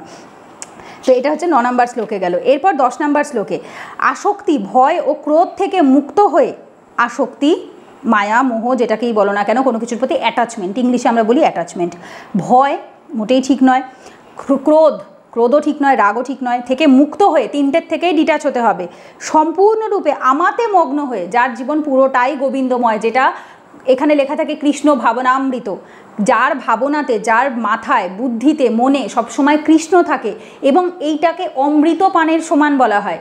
যে কৃষ্ণের ভাবনায় মগ্ন থাকে, সেই অমৃত যে গ্রহণ করে, তাকেই কৃষ্ণ ভাবনামৃত বলা হয়, যেটাকে আমি সহজ বাংলা ভাষায় গোবিন্দময় জীবন বলি। যে সমস্ত কিছুতে গোবিন্দতেই মগ্ন থাকে এবং একান্তভাবে আর্নেস্টলি, তার জীবন আর কিছু নেই, ওয়াননেস, একজনই রয়েছে, সে হচ্ছে গোবিন্দ। আমার আশ্রয় গ্রহণ করে পূর্বে বহু ব্যক্তি আমার জ্ঞান লাভ করে পবিত্র হয়েছেন, এবং এভাবেই তারা আমার অপ্রাকৃত প্রেম লাভ করেছেন। অপ্রাকৃত, যেটা মেটেরিয়াল নয়, প্রাকৃত বস্তু মানে হচ্ছে যেটা মেটেরিয়াল বস্তু, অপ্রাকৃত মানে স্পিরিচুয়াল লেভেলে যেটা থাকে, যার ফিজিক্যাল এক্সিস্টেন্স থাকে না। তো এর আগেও বহু মানুষ, ভগবান নিজে বলছে, আশ্রয় গ্রহণ করে পূর্বে বহু ব্যক্তি আমার জ্ঞান লাভ করেছে। ভগবানের যে এই যে নিত্য কর্ম, বা যার ক্রোধ থাকবে না, লোভ থাকবে না, মোহ মায়া আসক্তি থাকবে না, ভয় থাকবে না, যে সমস্ত কিছুতে একদম মনে যে গোবিন্দ আছে, এইটা থাকাটা ইজ ভেরি ইম্পর্ট্যান্ট। রাগ হবে না কেন? রাগ করবে না, কারণ সে জানবে সব কিছু, প্রত্যেকটা মানুষের হৃদয়ে গোবিন্দ বাস করে। আমি যদি কারোর সাথে রাগ করে খারাপ ব্যবহার করি, আমি আলটিমেটলি গোবিন্দকে কষ্ট দেব। ভয় কেন পাবে না? কারণ জানে গোবিন্দ আছে আমাকে রক্ষা করার জন্য। প্রহ্লাদ মহারাজকে বাঁচাতে তিনি যদি মানে প্রত্যেকবার এমনভাবে বাঁচিয়েছে না, আমার ভাবলে গায়ে কাটা দেয়। এবং ওই আমার কাছে বিশ্বাসের পরাকাষ্ঠা হচ্ছে প্রহ্লাদ মহারাজ। তো তুমি যদি প্রহ্লাদ মহারাজের মতো তাকে বিশ্বাস করতে না পারো, তাহলে তুমি ভক্তই নও। তো তোমাকে যেখান থেকে যত খারাপ পরিস্থিতিতে ফেলে দিক না কেন, তুমি জানবে আমার গোবিন্দ আছে। আসক্তি, কোনো কিছুর প্রতি আসক্তি থাকবে না, কারণ তুমি জানো সব টেম্পোরারি, এগুলো কিচ্ছু আমার নয়। আমার একমাত্র নিত্য ধাম, একমাত্র আমার পরম ধাম আমার গোবিন্দ, আর কেউ নয়। তো এই তিনটে জিনিস যখন তোমার মধ্যে ঢুকে যাবে, তখন তুমি তাকে শুধুমাত্র শুদ্ধ প্রেম দিয়ে, শুদ্ধ ভালোবাসা দিয়েই তুমি তাকে পেতে পারো। আর কিচ্ছুটি লাগে না, আর ভগবান আর কিছু চানও না। দেখো এভাবেই তারা আমার অপ্রাকৃত প্রেম লাভ করেছেন। ভগবান শুধু আমাদের ভালোবাসতে চান এবং আমরাও ভগবানকে শুধু ভালোই বাসতে চাই। এরপরে আসছে, এটা 10 নম্বর শ্লোক। 11 নম্বর শ্লোকে, যারা যেভাবে আমার কাছে আত্মসমর্পণ করে আমি তাদের সেভাবেই পুরস্কৃত করে থাকি। হে পার্থ, সকলেই সর্বতোভাবে আমার পথ অনুসরণ করে। অনেকে থাকে, আমি না অনেকের মুখে ভিডিওতে শুনেছি যে গোবিন্দকে, এবং কয়েকজন আমাকে কমেন্টেও লিখেছিল যে দিদি আমি গোবিন্দর কাছে সবসময় এটা মানে বলি যে আমার লাইফের প্রবলেমগুলো একটু সলভ করো, বার করে না, বিশ্বাস চলে যায় বারবার করে, এরকম অনেকেই কমেন্টে লেখে। ভগবানকে যদি কেউ ইচ্ছে পূরণের মেশিন বলে মনে করে থাকে, এবং আমার যা জীবনের দুঃখ কষ্ট সব কিছু ভগবান মেটাবে, না, এটা সম্ভব নয়। আমরা দুঃখ কষ্ট জীবনে যেটা পাই সেটা আমাদের প্রারব্ধের জন্য পাই, আমাদের আগের জন্মের কর্মফল, এই জন্মের না বুঝে ভুল করা বেশ কিছু কর্মফল, বা বুঝেও ভুল করা বেশ কিছু কর্মফল, সেগুলোর জন্য আমরা খারাপ যে রেজাল্টটা পাই সেটাই। ভগবান আমাদেরকে এক্সট্রা কিচ্ছু দেন না, না ভালো জিনিস না মন্দ জিনিস। আমাদের কর্মের ফল হিসাবে ভগবান আমাদের পুরস্কৃত করেন, আমাদের কর্মের ফল হিসেবে ভগবান আমাদের শাস্তিও দেন। সেটা ছোটোখাটো কর্ম হলে ছোটোখাটো শাস্তি, বড় কিছু হলে বড় শাস্তি। যারা যেভাবে আমার কাছে আত্মসমর্পণ করে, সারেন্ডার করে, আত্মসমর্পণ মানে সারেন্ডার করা, যে হে ঈশ্বর আমি তোমার, আর কারণ নই, ঠিক আছে, এবার আমাকে তুমি যেভাবে পারো গড়ে পিঠে নাও, তুমি কষ্ট দিতে চাইলে কষ্ট দাও। প্রে করার একটা সবথেকে বেস্ট উপায় হচ্ছে, তুমি যদি ভগবানের কাছে কিচ্ছুটি না চাও, ভগবান তোমাকে যে কী দেবে তুমি কল্পনাও করতে পারবে না। তুমি শুধু বলো যে হে গোবিন্দ আমি নরম মাটি, তুমি যেমন পারো তেমন গড়ে নাও, তুমি কষ্ট দিতে চাইলে কষ্ট দাও, তুমি ভালো রাখতে চাইলে তুমি ভালো রাখো, তুমি যেমন রাখবে আমি তেমনই তোমার, আমি তেমনই তোমার। এই কথাটা যে বলে প্রে করে, সে ভক্তির পরাকাষ্ঠা দেখেছে। সে কখনো এটা চাইবে না যে আমার লাইফের এই প্রবলেমগুলো সলভ করো, আমাকে এটা দাও ওটা দাও সেটা দাও, তাই জন্য আমি তোমার ভক্তি করি না। ওর আগের দিন কাল রাতেই পূজাদির সাথে আমার ফোনে কথা হচ্ছিল, পূজাদি বলছিল যে 3 ধরনের ভক্তি হয়, অধম ভক্তি, মধ্যম ভক্তি, উত্তম ভক্তি। অধম ভক্তিতে মানুষ শুধু চায় নিজের নিডগুলো ফুলফিল করার জন্য ভগবানের কাছে শুধু এটা ওটা চাইতে থাকে। মধ্যম ভক্তিতে যে ঠিক আছে ভগবান যা দিয়েছে দিয়েছে, আমি সন্তুষ্ট, এবং ভগবান তুমি পরমাত্মা আমি জীবাত্মা এবং আমি তোমাকে বিশ্বাস করি ভরসা করি, এটা মধ্যম ভক্তি। উত্তম ভক্তি হচ্ছে যখন সে নিজের মধ্যেই ভগবানকে রিয়ালাইজ করতে স্টার্ট করে, এবং তার তখন আর ওই জিনিসটা ফিলই আসে না যে সে আলাদা ভগবান আলাদা, তখন দুজনেই একাত্ম হয়ে যায়, ভগবান এবং সে একাত্ম হয়ে যায়, এক আত্মাতে পরিণত হয়ে যায়, এবং সে তখন সব কিছুতেই ভগবান দেখতে পায়, সকলের মধ্যে ভগবান দেখতে পায়। আমাদের এখানে একজন বৈষ্ণব প্রভুজি আছে, যিনি রাস্তাঘাটে বিড়াল কুকুরকেও হাত জোর করে প্রণাম করে। আমার বাড়িতে একবার এসে উনি একটা মোরগকে দেখতে পেয়ে, যে মোরগটা আমি আগেও ভিডিওতে বলেছিলাম, এই চ্যানেলেই আছে, তো ওকে দেখতে পেয়ে প্রণাম করেছেন, কারণ গোবিন্দকে তার মধ্যে তিনি গোবিন্দকে দেখতে পায়। তো যখন মানুষ ভক্তির অনেকটা হায়েস্ট লেভেলে উঠে যায়, তখন তিনি প্রতিটা জীবে ভগবানকে দেখে, তখন তিনি কোনো জীবকে হানি কষ্ট দিতে পারে না, কিছু করতে পারে না, কারণ তো এইভাবে আমি যদি ওকে কষ্ট দিই তার মানে আমি ভগবানকে কষ্ট দেবো। তো এইটা হচ্ছে উত্তম ভক্তি। আমাদের গোল কোথায় থাকবে? আমাদের এই উত্তম ভক্তিতে গোল থাকবে, ঠিক আছে। তো ভগবান কি বলছে? আত্মসমর্পণ করে আমি তাদের সেভাবেই পুরস্কৃত করে থাকি। হে পার্থ, সকলেই সর্বতোভাবে আমার পথ অনুসরণ করে। সকলেই সর্বতোভাবে, সে হয়তো এই ওদিক থেকে যায় ও ওদিক থেকে যায়, যে যেভাবেই যাক, কিন্তু আলটিমেটলি গোল আমার কাছেই সবাই এসে পৌঁছয়, ঠিক আছে। এবং আমি তাদের সেভাবেই পুরস্কৃত করে থাকি। তার মানে কি? মানে এক একজন ভগবানকে এক একটা রূপে ভালোবাসে। দেখবে কেউ সন্তান রূপে ভালোবাসে, কেউ স্বামী রূপে, কেউ সখা রূপে, কেউ প্রভু রূপে, প্রভু দাসের যেরকম সম্পর্ক হয় সেরকম, কেউ ভগবান ভক্তের সম্পর্কে, এক একজন এক এক রকম রূপে ভালোবাসে, এবং যে রূপে ভগবানের কাছে সমর্পিত হয়, ভগবান তাকে সেই রূপেই তার কাছে আসে, ঠিক আছে, তাকে সেই রূপেই আসে। এবার আমি সত্যিই জানি না যে আমার ক্ষেত্রে ভগবান কী আসবে, কারণ টু বি অনেস্ট আমার কাছে গোবিন্দ সব কিছু।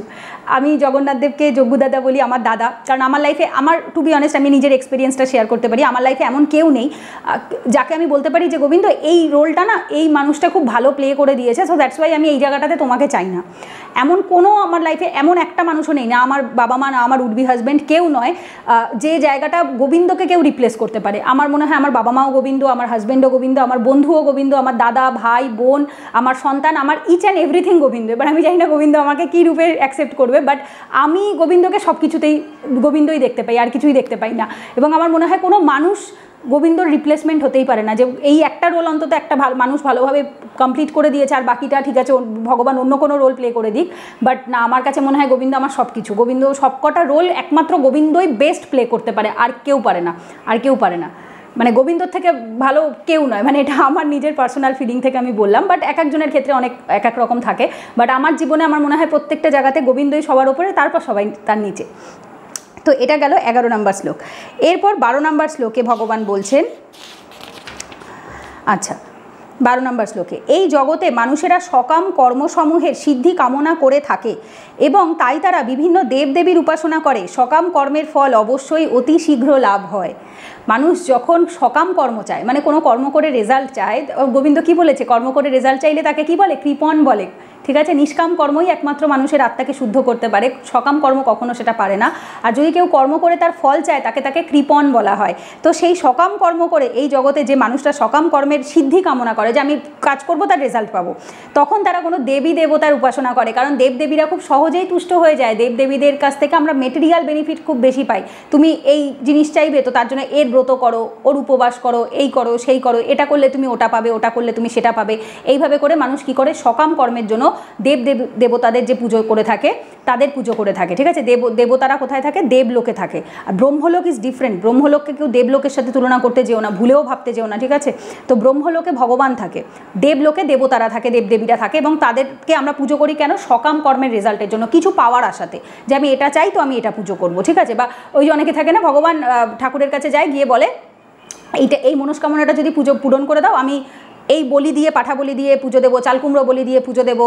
তারপরে কেউ কেউ বলে থাকে, যাদের একটু কৃপণ হয় তারা বলে বাতাসা দিয়ে পুজো দেবো, 10 টাকার মিষ্টি দিয়ে পুজো দেবো। বাট কিছু না কিছু এটা যদি তুমি করে দাও তাহলে তোমাকে আমি এটা দেবো, কাইন্ড অফ ভগবানকেও বা ঠাকুরকেও দেবীকেও তুমি কাইন্ড অফ প্রলোভন দেখাচ্ছ, যে তুমি আমার এটা ফুলফিল করলে আমি তোমাকে এটা দেবো, ঠিক আছে। এটা কখনো নিষ্কাম হতে পারে না, এটা সম্পূর্ণ সকাম। যে কাজটা করে কামনা থাকে, কাম কথাটা হচ্ছে কামনা, যেটা তুমি করে রেজাল্ট বা এক্সপেকটেশনস থাকে। এবং 13 নম্বর শ্লোকে, প্রকৃতির 3টি গুণ শততম রজ, আগের দিনও আমরা বলেছি, প্রকৃতির 3টি গুণ ও তাদের সঙ্গে সংযুক্ত কর্ম অনুসারে আমি মানব সমাজে 4টি বর্ণের সৃষ্টি করেছি। আমি এই প্রথার স্রষ্টা হলেও আমাকে অকর্তা এবং অব্যয় বলেই জানবে। ভালো করে বোঝো, জন্মের কারণে ভগবান সৃষ্টি করেননি, কিন্তু গুণের প্রভাবে করেছে। ভালো করে শুনবে, প্রকৃতির 3টি গুণ ও তাদের সঙ্গে সংযুক্ত কর্ম, যে মানুষ যে তিনটে গুণ, শত রজ তম, 3 রকম গুণের 3 রকম মানুষ হয়, তারা সেই কাজ, সেই রকম গুণের জন্য সেই রকম কাজ করে, সেই রকম কাজের অনুসারে আমি মানব সমাজে 4টি বর্ণের সৃষ্টি করেছি। বর্ণের সৃষ্টি ভগবান করেছেন, কিন্তু কিসের বেসিসে করেছেন, গুণের বেসিসে করেছেন, কর্মের বেসিসে করেছেন, জন্মের বেসিসে নয়। কিন্তু এখন কি হয়ে গেছে, পরের দিকে যখন হিস্ট্রিতে পড়বে, গুপ্তা পিরিয়ড, ওই টাইমটাতে, মানে ইট ওয়াজ লাইক আ লেটার বৈদিক পিরিয়ড বা গুপ্তা পিরিয়ড যেটাকে বলা হয় ইতিহাসে, ওই সময়টাতে না ব্রাহ্মণরা এতটা পরিমাণে নিজেদেরকে স্ট্রং হোল্ড রাখার জন্য কিছু নিজেদের মন গড়া কনসেপ্ট তৈরি করে, এবং ব্রাহ্মণের ছেলে ব্রাহ্মণই হবে, বৈশ্যর ছেলে বৈশ্য হবে, শূদ্রর ছেলে শূদ্র হবে, ক্ষত্রিয়র ছেলে ক্ষত্রিয়ই হবে, কাইন্ড অফ ব্যাপারটা বংশ পরম্পরায় হয়ে যায়।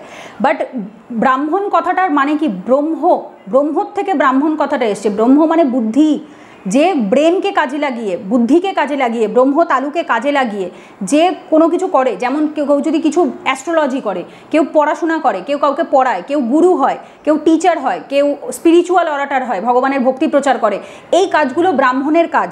তো যদি কোনো ব্রাহ্মণ এই কাজটা করে তবেই সে ব্রাহ্মণ, আদারওয়াইজ সে ব্রাহ্মণ নয়।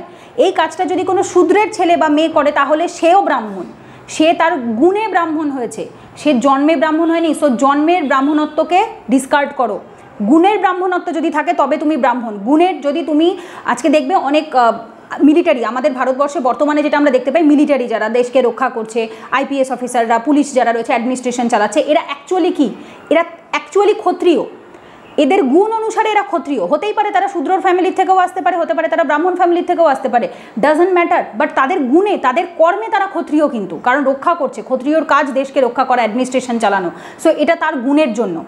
তো মানুষের কর্ম মানুষের গুণের থেকে আসে, যে 3টে গুণ রয়েছে সেই 3টে গুণের থেকে মানুষ ডিফারেন্ট কর্ম করে, আর সেই কর্মই মানুষের কি করে, বর্ণ তৈরি করে। বর্ণাশ্রম আমাদের শাস্ত্রে আছে, কাস্টিজম আমাদের শাস্ত্রে নেই। বর্ণা অ্যান্ড কাস্টের মধ্যে হিউজ ডিফারেন্স আছে, আমি অ্যানথ্রোপোলজি অপশনালে স্টুডেন্টদের পড়িয়ে থাকি। সো বর্ণা আর কাস্ট ইজ নট সেম, আমরা কাস্টিজম পরে এনেছি, পরে ইতিহাসে কাস্টিজম অনেক অ্যাড হয়েছে পরের দিকে, বাট কাস্ট আমাদের শাস্ত্র অ্যালাউ করে না। আমাদের শাস্ত্র বর্ণাশ্রম অবশ্যই এনেছে, ঠিক আছে, এবং সেটা জন্মের ভিত্তিতে নয়, সেটা কর্ম এবং গুণের ভিত্তিতে। আমি এই প্রথার স্রষ্টা হলেও আমাকে অকর্তা ভগবান তৈরি করেছেন, বাট উনি অকর্তা, উনি এর মধ্যে পড়েন না এবং অব্যয় বলেই জানবে, ঠিক আছে। 14 নম্বর শ্লোক, কোনো কর্মই আমাকে প্রভাবিত করতে পারে না এবং আমিও কোনো কর্মফলের আকাঙ্ক্ষা করি না। আমার এই তত্ত্ব যিনি জানেন তিনিও সকাম কর্মের বন্ধনে আবদ্ধ হন না। কোনো কর্মই আমাকে প্রভাবিত করতে পারে না। ভগবানের জীবনে ধরো ছোট বয়সে ভগবানকে জন্মাবার আগে থাকতেই শত্রু বসেছিল, ভগবানের জন্ম হওয়ার পর ভগবানকে একটা জায়গা থেকে আরেকটা জায়গায় শিফট করা হলো, তার বাবা মাকে তিনি পেলেন না, নতুন বাবা মায়ের কাছে জন্মালেন, বড় হলেন, তারপরে যাকে ভালোবাসলেন। ভগবানের লাইফের প্রত্যেকটা ঘটনা দেখো, তাকে ছেড়ে চলে আসতে হচ্ছে, সেখানে যেতে হচ্ছে, 11 বছর বয়সে চলে আসতে হচ্ছে, তারপর মামাকে, কংস মামাকে বধ করতে হচ্ছে, নিজের বাবা মাকে ছাড়াতে হচ্ছে, তারপর হচ্ছে সমস্ত কিছু, সেখান থেকে আবার পরে দ্বারিকা চলে আসতে হচ্ছে। ভগবান বারবার দেখবে যে একবার এখানে একবার ওখানে, বারবার শিফট হচ্ছে, কোনো কিছুর প্রতি অ্যাটাচ নয়। ভগবান এগুলো থেকে কি শেখাতে চেয়েছে, যে তোমরাও কোনো কিছুর প্রতি অ্যাটাচ থেকো না। Home sickness is not good. তোমাকে কর্তব্য পালনের জন্য যেখানে আমি পাঠাবো তুমি সেখানেই যাবে, তোমাকে যা করতে বলবো তুমি সেটাই করবে, কোনো কিছুর মধ্যে নিজেকে অ্যাটাচ করবে না। ভগবান কর্ম থেকে আমাদেরকে এটাই শিখিয়েছেন। কর্মই আমাকে প্রভাবিত করতে পারে না, কোনো কর্ম ভগবানকে প্রভাবিত করতে পারে না। আমিও কোনো কর্মফলের আকাঙ্ক্ষা করি না, ভগবানও কোনো ফলের আকাঙ্ক্ষা করে না। সো ভগবান যদি না করে আমরা কেন করব? আমাদের ভগবান, আমরা গোবিন্দকে যারা ভালোবাসি আমরা কি মনে করি, গোবিন্দ খায় না আমি খাবো না, গোবিন্দ পড়ে না আমি পড়বো না, গোবিন্দ যেটা চায় আমি সেটা চাইবো। যে শুদ্ধ ভালোবাসে না সে এরকমটাই ভালোবাসবে, যে তুমি যদি না চাও আমিও চাই না। যদি কেউ কোনো হাজব্যান্ডকে বা ওয়াইফকে যদি জেনুইনলি ভালোবাসে উইদাউট এনি এক্সপেকটেশনস, সে এটাই করে যে তুমি যদি না খাও আমিও খাবো না, তুমি যদি খাও আমি খাবো, তুমি যদি পড়ো আমিও পড়বো, তুমি না পড়লে আমিও পড়বো না। তো তার মানে কি, এটা প্রেম থেকে আসে। সো আমরা যদি ভগবানকে শুদ্ধ ভালোবাসি, কোনো কর্মফলের আকাঙ্ক্ষা করবো না এবং ভগবানের কাছ থেকেও কিছু এক্সপেক্ট করবো না যে ভগবান তুমি আমাকে এটা দেবে, কেন আমি এক্সপেক্ট করবো? সে যদি চায় সে দেবে, সে যদি না চায় দেবে না। আমার এই তত্ত্ব যিনি জানেন, এই তত্ত্বকে যে বুঝতে পারবে তিনি সকাম কর্মের বন্ধনে আবদ্ধ হন। And that is very very true. মানে আমি আমার লাইফ থেকে প্রচুরভাবে দেখেছি, সকাম কর্মের বন্ধন তখনই হয় যখন তুমি ভগবানকে সঠিকভাবে জানো না। যে কৃষ্ণ ভাবনাময় বা গোবিন্দময় যার লাইফ হবে, যার জীবনে প্রত্যেকটা নিঃশ্বাসে নিঃশ্বাসেও গোবিন্দ থাকবে না, সে কোনো দিনও সকাম কর্ম চাইতেই পারে না, কোনো দিনও চাইতে পারবে না। সে সব মানে কিছু ইভেন মানে কি বলবো তোমাদেরকে, আমি বলে বোঝাতে পারবো না। আমি যখন স্টুডেন্টদেরকে পড়িয়ে মাস গেলে যে মায়নাটা আমি পাই, সেটা নিতেও আমার অত্যন্ত খারাপ লাগে, কষ্ট লাগে। কেন লাগে জানো? ভীষণ আমার মনে হয় কি আমি সকাম কর্ম করছি, কিন্তু আমার কিছু করার নেই, আমাকে সংসার চালাতে হয়, আমাকে 5-6টা মানুষের পেট নির্বাহ করতে হয়, তাদের রুজি রুটি জোগাড় করতে হয়, নিজের সমস্ত কিছু দায়িত্ব পালন করতে হয়। তো এই জিনিসগুলো, এক সেকেন্ড, আচ্ছা, তো যেটা বলছিলাম, তো সেটাই বলছি যে আমার অ্যাকচুয়ালি এই যে ধরো টাকাটা নিতে হয় সেটা অত্যন্ত খারাপ লাগে, বাট আমি কিছু জায়গায় আমাদের কিছু করার থাকে না, কারণ ওটা আমার জীবিকা নির্বাহ করতে গেলে আমাকে করতে হবে। কিন্তু ভগবানের কাছে কিছু চেয়ে নয়, কর্ম করব ভগবান অটোমেটিক দিয়ে দেবে, কিন্তু কিছু চাইবো না, ঠিক আছে? কর্ম করব ভগবান ঠিক দিয়ে দেয়, কিচ্ছু চাইতে হয় না, বিশ্বাস করো। আমি তোমাদের বলছি কিচ্ছু চাইতে হয় না। তোমরা যদি যখন তোমরা এটা বলবে না যে গোবিন্দ, আমার লাইফে একটা টাইমে যখন খুব খারাপ সিচুয়েশন ছিল, মারাত্মক খারাপ, রোজ কাঁদতাম, মানে রোজ কষ্ট হতো, তখন লাস্টে যখন আমি একদিন শুধু একটা দেবী চিত্রলেখাজির একটা ভিডিওতে শুনেছিলাম যে তু জগৎকে নাথ হ্যায়, তুঝকো সব কুছ পাতা হ্যায়, তুমি জগতের নাথ, তুমি সব জানো। তোমার যদি মনে হয় তুমি আমাকে দুঃখে রেখে ভালো আছো, তুমি চাও আমি দুঃখে থাকি, আমি থাকবো। আর তুমি যদি চাও আমি ভালো থাকি, তুমি একটা চুটকিতেই আমাকে ভালো করে দিতে পারো। তো তুমি ম্যাজিশিয়ান, তুমি এক নিঃশ্বাসে তুমি যদি এতগুলো ব্রহ্মাণ্ড তৈরি করে ফেলতে পারো, তাহলে তুমি আমার একটুখানি দুঃখ তুমি কমাতে পারবে না? এই কথাটা না আজ থেকে প্রায় 6 মাস 1 বছর আগে আমি শুনেছিলাম, অলমোস্ট 6 মাস 1 বছর আগে, হ্যাঁ 6 মাস ধরে রাখো। তারপর থেকে আমার my life has totally change. তারপর থেকে আমি আর কোনো দিনও নট আ সিঙ্গেল জিনিসের জন্য কখনো কমপ্লেন করেছি, কোনো দিনও করিনি। কমপ্লেন তো অনেক দূরের কথা, আমি গোবিন্দর সামনে কোনোদিনও কাঁদি অবধি নি। আমার খারাপ লাগলেও কষ্ট হলে আমি কাঁদতাম না, কেন? গোবিন্দ আমার কান্না দেখলে গোবিন্দর কষ্ট হবে, এটা ভেবে। আমি শুধু কাঁদি না এইটা ভেবে যে না, আমার চোখের জল দেখলে গোবিন্দর কষ্ট হবে। তো প্রত্যেকটা জিনিসের পেছনে যদি তুমি গোবিন্দর ভালো থাকা, গোবিন্দর খুশি, গোবিন্দ কোনটাতে আনন্দ পাবে, কষ্ট পাবে, এটা যেদিন থেকে ভাবতে শুরু করবে না, সেদিন থেকে তো সে তোমার জন্য যে কী কী ভেবে রেখেছে you can not imagine actually. এবং আমি তারপর থেকে আমার লাইফে যা যা পেয়েছি, মেটেরিয়ালি বলো, স্পিরিচুয়ালি বলো, মেন্টালি বলো, আমার মনে হয় এর থেকে বেশি আর একটা মানুষ পেতে পারে না, এর থেকে বেশি আর কেউ কিচ্ছু পেতে পারে না আমি যা পেয়েছি। এবং আমি এভরিডে তার জন্য তার কাছে সবসময় গ্রেটফুল থাকি, সবসময়। কিছু না চাইলে সে যে তোমাকে কতটা দেবে তুমি কল্পনাও করতে পারছো না, তুমি 1000 বার চাইলেও তুমি পাবে না যদি সেটা তোমার জন্য না রেখে থাকে। আর তুমি চাওয়া বন্ধ করে দিলে সে তোমাকে কি দেবে যা তোমার নামে হয়তো লেখাও ছিল না, তাও তোমায় দিয়ে দেবে, ঠিক আছে? তো চাওয়া বন্ধ করো, ভগবানের থেকে কিছু চাইবে না, শুধু ভালোবাসো, দেখো অনেক কিছু পাবে।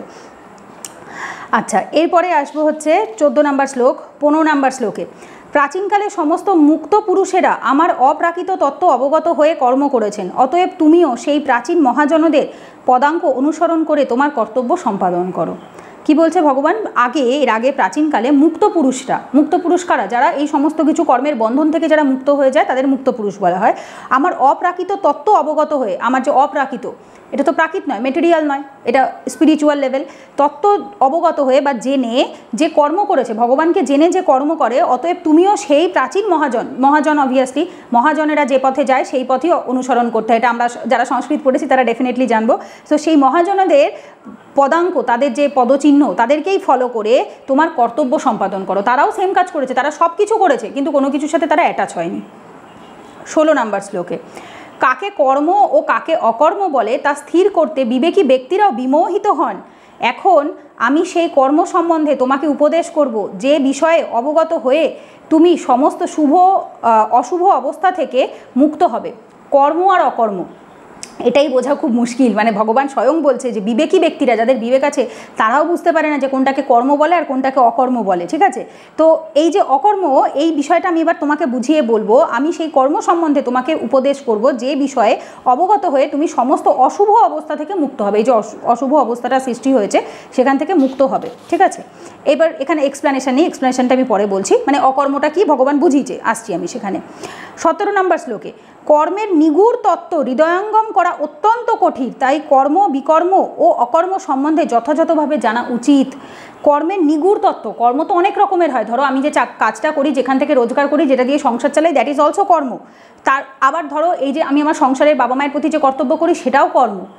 প্রত্যেকটা জিনিসই কর্ম, কিন্তু কোনটা কর্ম, কোনটা বিকর্ম, কোনটা অকর্ম, সেটা আমি কি করে বুঝবো? তো ভগবান স্বয়ং নিজে বুঝিয়েছেন। তো এই অকর্ম সম্বন্ধে যথাযথভাবে জানা উচিত। তারপরে শ্লোকেই ভগবান বলছে, যিনি কর্মে, এইবার ভগবান বোঝাবে, যিনি কর্মে অকর্ম দর্শন করেন এবং অকর্মে কর্ম দর্শন করেন, তিনি সমস্ত মানুষের মধ্যে বুদ্ধিমান। সব রকম কর্মে লিপ্ত থাকা সত্ত্বেও তিনি চিন্ময় স্তরে অধিষ্ঠিত। এই টার্মটা, চিন্ময়টা তোমরা বইয়ে খুব সম্ভবত পাবে ব্রহ্ম বা এরকম কিছু একটা টার্মে রয়েছে। খুব সম্ভবত সংস্কৃতে টার্মটা ব্রহ্ম নামে বা এরকম কিছু নামে রয়েছে। ব্রহ্ম আর চিন্ময় ইজ নাথিং ডিফারেন্ট, এটা আলাদা কিছু নয়। যার বুদ্ধি স্তর ব্রহ্মতে ওঠে সেই চিন্ময় স্তরে যায়। ঠিক আছে, আচ্ছা, যিনি কর্মে অকর্ম দর্শন করে, ভালো করে বোঝো, অকর্ম মানে হচ্ছে নিষ্কাম কর্ম। যখন কর্মের মধ্যেও তুমি নিষ্কাম কর্ম দর্শন করবে এবং অকর্মে, নিষ্কাম কর্মেও তুমি কর্ম দর্শন করবে। এক্সাম্পল বলে বুঝতে পারবে। যিনি কর্মে নিষ্কাম কর্ম দর্শন করে, যেমন ধরো যখন তুমি বাবা মায়ের প্রতি কোনো দায়িত্ব কর্তব্য করছো, স্বামীর প্রতি, স্ত্রীর প্রতি, সন্তানের প্রতি, এগুলো তোমার নিষ্কাম কর্ম হওয়া উচিত অতি অবশ্যই। এগুলোর থেকে কোনো এক্সপেকটেশনস বা ভগবানের যখন সেবা করছো, এগুলো সম্পূর্ণ নিষ্কাম কর্ম হওয়া উচিত। কিন্তু তার মধ্যে কি কোনো কাজ নেই? তোমাকে কি কোনো এফোর্ট দিতে হচ্ছে না? অবশ্যই তোমাকে কর্ম করতে হচ্ছে, বাট এটাই তোমার অকর্ম হবে। এই কর্মটার মধ্যেই তুমি অকর্ম দর্শন করবে। তুমি কিছু এক্সপেকটেশনস রাখবে না, তুমি শুধু তোমার কর্ম করছো, তোমার কর্তব্য সম্পাদন করছো, but duty, you are doing your duty, completing your duty, but তুমি কিছু এক্সপেক্ট করছো না তার রেজাল্টে। এবং অকর্মে কর্ম দর্শন করে, যখন তুমি নিষ্কাম কর্ম করছো তার মধ্যে তুমি কর্মকে দর্শন করছো, যে আমি এই যে আলটিমেটলি ওদের প্রতি নিষ্কাম কর্ম করছি, এটাও এক প্রকার কর্ম, যেটা সবাই পারে না করতে।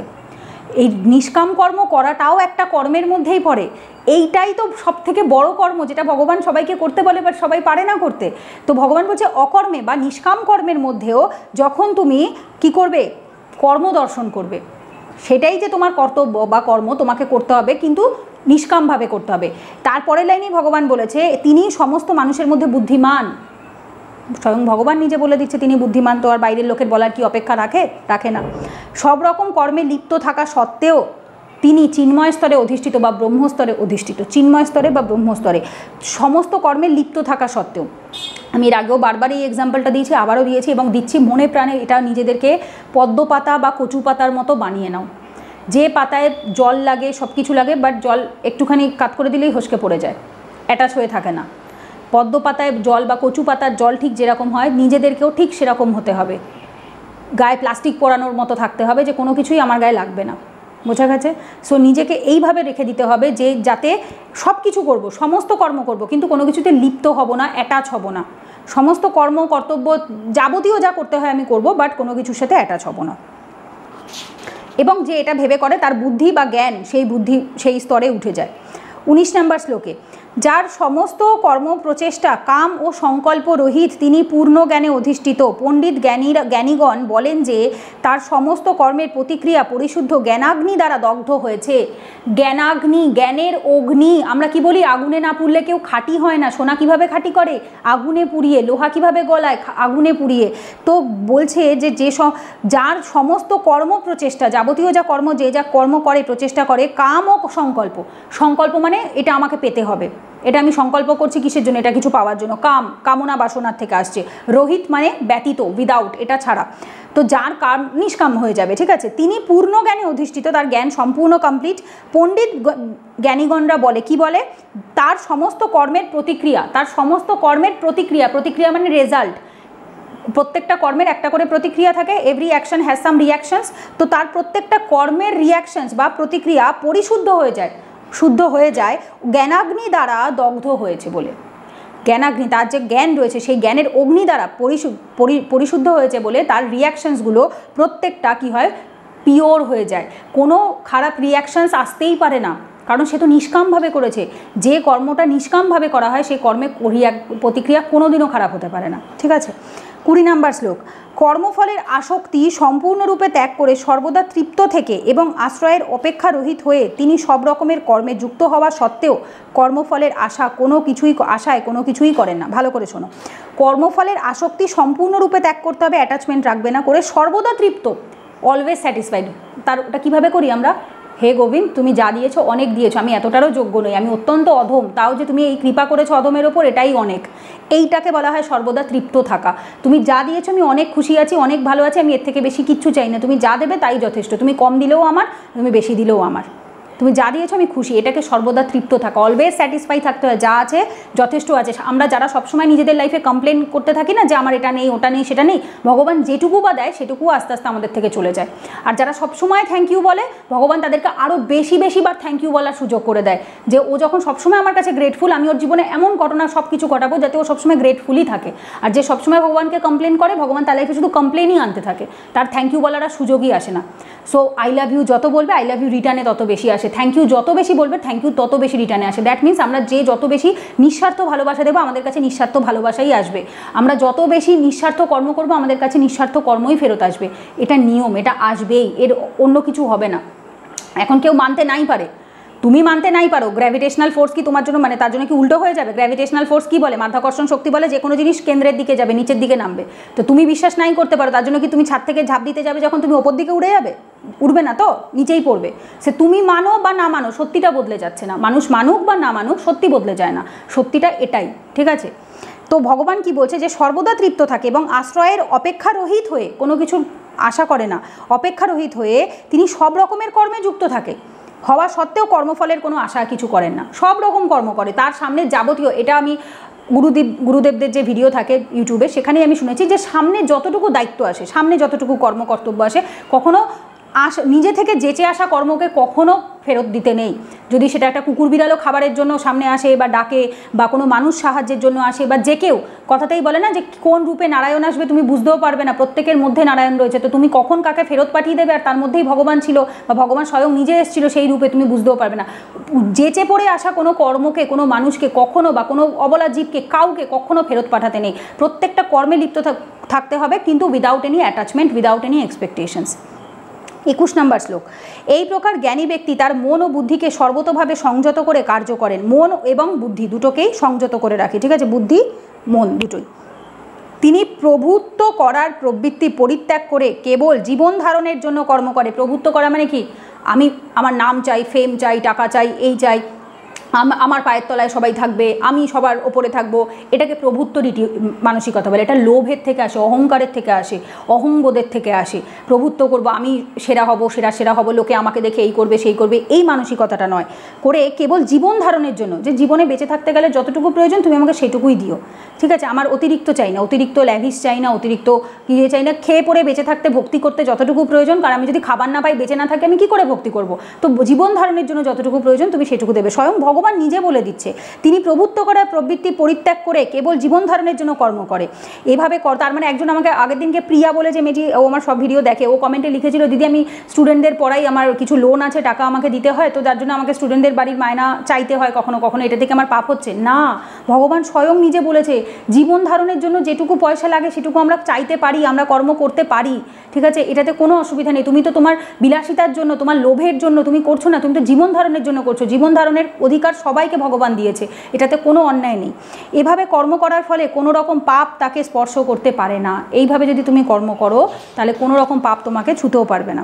22 নম্বর শ্লোক, যিনি অনায়াসে যা কিছু লাভ করেই সন্তুষ্ট থাকেন, যিনি সুখ দুঃখের আদি দ্বন্দ্বের বশীভূত নন এবং মাৎসর্য শূন্য, যিনি কার্যের সাফল্য ও অসাফল্যের অবিচলিত থাকেন, তিনি কর্ম সম্পাদন করলেও কর্মফলের দ্বারা কখনো আবদ্ধ হন না। প্রত্যেকটা লাইন আমি আগেও বুঝিয়েছি, আবার জাস্ট একটু রিপিট করে দিই। যিনি অনায়াসে যা কিছু লাভ করেই সন্তুষ্ট থাকেন, অনায়াসে মানে কোনো ম্যাটারই করে না, খুব ক্যাজুয়ালি তুমি যা দিয়েছো আমি খুশি, আমি এটুকুতেই সন্তুষ্ট গোবিন্দ, আমার এর থেকে বেশি কিচ্ছু চাই না। যিনি সুখ ও দুঃখের আদি দ্বন্দ্বের বশীভূত নন, জীবনে দুঃখ আসবে সুখ আসবে, যখনই কোনো খারাপ লাগে কষ্ট হয়, কোনো মানুষ খারাপ কথা বলে, তখনই আমি জাস্ট উঠে বসি, একটা জোরে নিঃশ্বাস নিই আর বলি ভগবান বলেছে সুখে দুঃখে সমভাবাপন্ন, নিন্দাতে স্তুতিতে সমভাবাপন্ন। জাস্ট এই লাইনটা আমার মাথার মধ্যে একেবারে সেই খোদাই করে ভগবান ইনস্ক্রাইব করে দিয়েছে। তো খোদাই অল দ্য টাইম এরকম আমি নিজেকে যখনই কোনো খারাপ কথা কেউ বলে বা কেউ কিছু বলে থাকে বা কোনো কিছুতে যদি খারাপ লাগে, আমি জাস্ট নিজেকে একটু বোঝাই গোবিন্দ বলেছে সুখে দুঃখে সমভাবাপন্ন, সুতরাং কষ্ট পাবে না, তো সমভাবাপন্ন হও, নাহলে গোবিন্দ ভালোবাসবে না। সো এইটার আলটিমেট গোল হতে হবে, গোবিন্দর ভালোবাসা পেতে হবে। বশীভূত নন এবং মাৎসর্য শূন্য, যিনি সাফল্য ও অসাফল্যে অবিচলিত থাকেন। লাইফে সাকসেসফুল আসুক ফেলিওর আসুক, আমি আমার লাইফে বহু দেখেছি, ফেলিওরই সব দেখেছি, গোবিন্দ আসার আগে অবধি, গোবিন্দ আসার পরেও মেটেরিয়াল ফেলিওর আমি লাইফে প্রচুর দেখেছি। স্পিরিচুয়াল আপলিফমেন্ট আমি পুরো দেখেছি, বাট মেটেরিয়াল ফেলিওর আমি অনেক দেখেছি। বাট কখনো সেটা অবিচলিত করতে পারবে না। যার ভক্তিকে অবিচলিত করবে তার ভক্তি ভক্তিই নয়। যে কোনো কিছু পাওয়া সে এটুকু পেলে, যেমন অনেকে বলে দিদি তুমি এত ভক্তি করো তাও তোমার ইউপিএসসি হয় না কেন? আরে আমি ভগবানের কাছে কোনোদিনও বলিনি যে ভগবান আমার ইউপিএসসি হইয়ে দাও, আমি তোমার এত ভক্তি করছি, কোনোদিনও বলিনি। মানে তখন তো, এখন তো কৃষ্ণ ভক্ত হয়েছি। 2022 সালে যখন আমি শুধু শিব ভক্ত ছিলাম, তখনও যখন আমি শিব ঠাকুরের মাথায় রোজ জল ঢালতাম, তখন আমাকে আমার দিদি বলেছিল যে শিব ঠাকুরকে বলবি, আমি তাও বলতাম না। আমি বলতাম ভগবান তুমি যা দিয়েছো অনেক দিয়েছো, এরপর যদি আমি চাই তাহলে আমার থেকে বড় বেঈমান আর কেউ হবে না। আমি কোনোদিনও মুখ ফুটে কিছু চাইতেই পারিনি, তা ভগবান কি দেবে? আর যা দিয়েছে এর থেকে বেশি আমি আশাই করি না। আমি যখন স্টেশনে ছোটো গরিব বাচ্চাগুলোকে দেখি, তাদের মাথার ওপর ছাদ নেই, খাবার নেই, বাবা মা নেই, ওটা দেখার পর আমার মনে হয় আমি যদি চাই আমার থেকে বড় বেঈমান নিমুখারাম আর কেউ হবে না। তো যারা এত কিছুর পরেও ভগবানের কাছে চায় তারা সত্যিই কৃপণ, তারা সত্যিই কৃপণ, তো কখনো চাইতে নেই। এবং যিনি কার্যের সাফল্য অসাফল্যে অবিচলিত থাকে, কোনো কিছুই তাকে বিচলিত করতে পারে না, তাকে অ্যাংজাইটি দিতে পারে না। তিনি কর্ম সম্পাদন করলেও কর্মফলের দ্বারা কখনো আবদ্ধ হন না। তিনি যাই কর্ম করুক, বাট তার কর্মফল কখনো তাকে আবদ্ধ করতে পারে না, পারে না, বিশ্বাস করো পারে না। আমার মতো অধমকে যদি না পারে তাহলে কাউকে পারে না। 23 নম্বর শ্লোকে, জড় প্রকৃতির গুণের প্রভাব থেকে মুক্ত চিন্ময় জ্ঞাননিষ্ঠ ব্যক্তি যজ্ঞের উদ্দেশ্যে যে কর্ম সম্পাদন করে সেই সকল কর্ম সম্পূর্ণরূপে লয় প্রাপ্ত হয়। ভালো করে শোনো, জড় প্রকৃতির গুণের প্রভাব থেকে মুক্ত ভগবানকে কি বলে? ভগবান বিষ্ণুকে জানো নির্গুণ বলা হয়। নির্গুণ, যে 3টে গুণ আছে সেই 3টে গুণে গুণাতীত, মন্ত্রের মধ্যেই আছে। আমার বাবা ডেলি মন্ত্রগুলো পড়ে শুনি তো, গুণাতীত, নির্গুণ, তিনি গুণেরও ওপরে, তিনি গুণের ওপরে, গুণের থেকে মুক্ত। ভগবান বারবার অর্জুনকে বলছে হে অর্জুন গুণের অতীতে যাও, গুণের ওপরে ওঠার চেষ্টা করো, গুণের দ্বারা প্রভাবিত হয়েও না। মুক্ত হয়ে চিন্ময় জ্ঞাননিষ্ঠ ব্যক্তি, যার বুদ্ধি চিন্ময় স্তরে অধিষ্ঠিত হয়েছে, ব্রহ্মস্তরে অধিষ্ঠিত হয়েছে, জ্ঞাননিষ্ঠ ব্যক্তি যজ্ঞের উদ্দেশ্যে, যজ্ঞ মানে কে? ভগবান বিষ্ণু বা শ্রীকৃষ্ণ বা গোবিন্দ, ঠিক আছে? তো যজ্ঞের উদ্দেশ্যে, ভগবানকে উদ্দেশ্য করে যে কর্ম সম্পাদন করে, যা করবে তুমি, যেটাই করো, যে প্রফেশনে থাকো, তুমি শুধু এটাই মনে করবে যে এই কাজটা আমি করছি, এই কাজের থেকে যে পয়সাটা আসে সেটা দিয়ে আমি আমার সংসারে চালাই, গোবিন্দ সেবায় দিই, কিছু মানুষের, গরিব মানুষের উপকারে আসি, কিছু রাস্তাঘাটের কুকুর বিড়ালকে কিছু খাবার খাওয়াই, পশু পাখিদের কিছু দিই, আমার সংসারের ছেলে মেয়েদের জন্য দিই। এদের প্রত্যেকের হৃদয়ে ভগবান বাস করে। এই যে আমি এদের প্রতি সেবাটা করছি, আমি ভগবানেরই সেবা করছি। এই যে আমি ভগবানের সেবার জন্য আমি কিছু পয়সা দিচ্ছি বা আমি আমার নিজের বাড়িতে গোপাল সেবা করছি, আমি এই ভগবানেরই সেবা করছি। মানুষের মধ্যেই ভগবান আছে, পশু পাখির মধ্যে ভগবান আছে, ভগবানের মধ্যেও ভগবান আছে। যদি তখন তুমি এইভাবে এই চোখ থেকে দেখো না, তখন তোমার কখনো মনেই হবে না তুমি খারাপ কিছু করছো। তোমার প্রত্যেকটা কর্ম, প্রত্যেকটা মানুষ নিজের মতো করে কিছু না কিছু রোজগার করে, সেই রোজগারটাকে শুদ্ধ করতে হয় যখন সে সমাজের প্রতি, প্রত্যেকটা মানুষের প্রতি কিছু কন্ট্রিবিউট করে, দান করে, সেইটার থেকে তার অর্থ শুদ্ধ হয়, ঠিক আছে, বা তার রোজগার শুদ্ধ হয়। যখন তুমি এই মানসিকতা নিয়ে কর্ম সম্পাদন করবে, কোনো কর্মই তোমার পাপ দেবে না তোমাকে, সেই সকল কর্ম সম্পূর্ণরূপে লয় প্রাপ্ত হয়। ঠিক আছে, তো which is very very important. আচ্ছা, এরপর 24 নম্বর শ্লোকে, যিনি কৃষ্ণ ভাবনায় সম্পূর্ণভাবে মগ্ন, এই টার্মটা এখানে তোমাদের যে সংস্কৃত শ্লোকটা থাকবে এটা পুরো ব্রহ্ম ব্রহ্ম দিয়ে লেখা। ঠিক আছে, আমি আরেকটা জিনিস এখানে একটু এক্সপ্লেন করে দিতে চাই।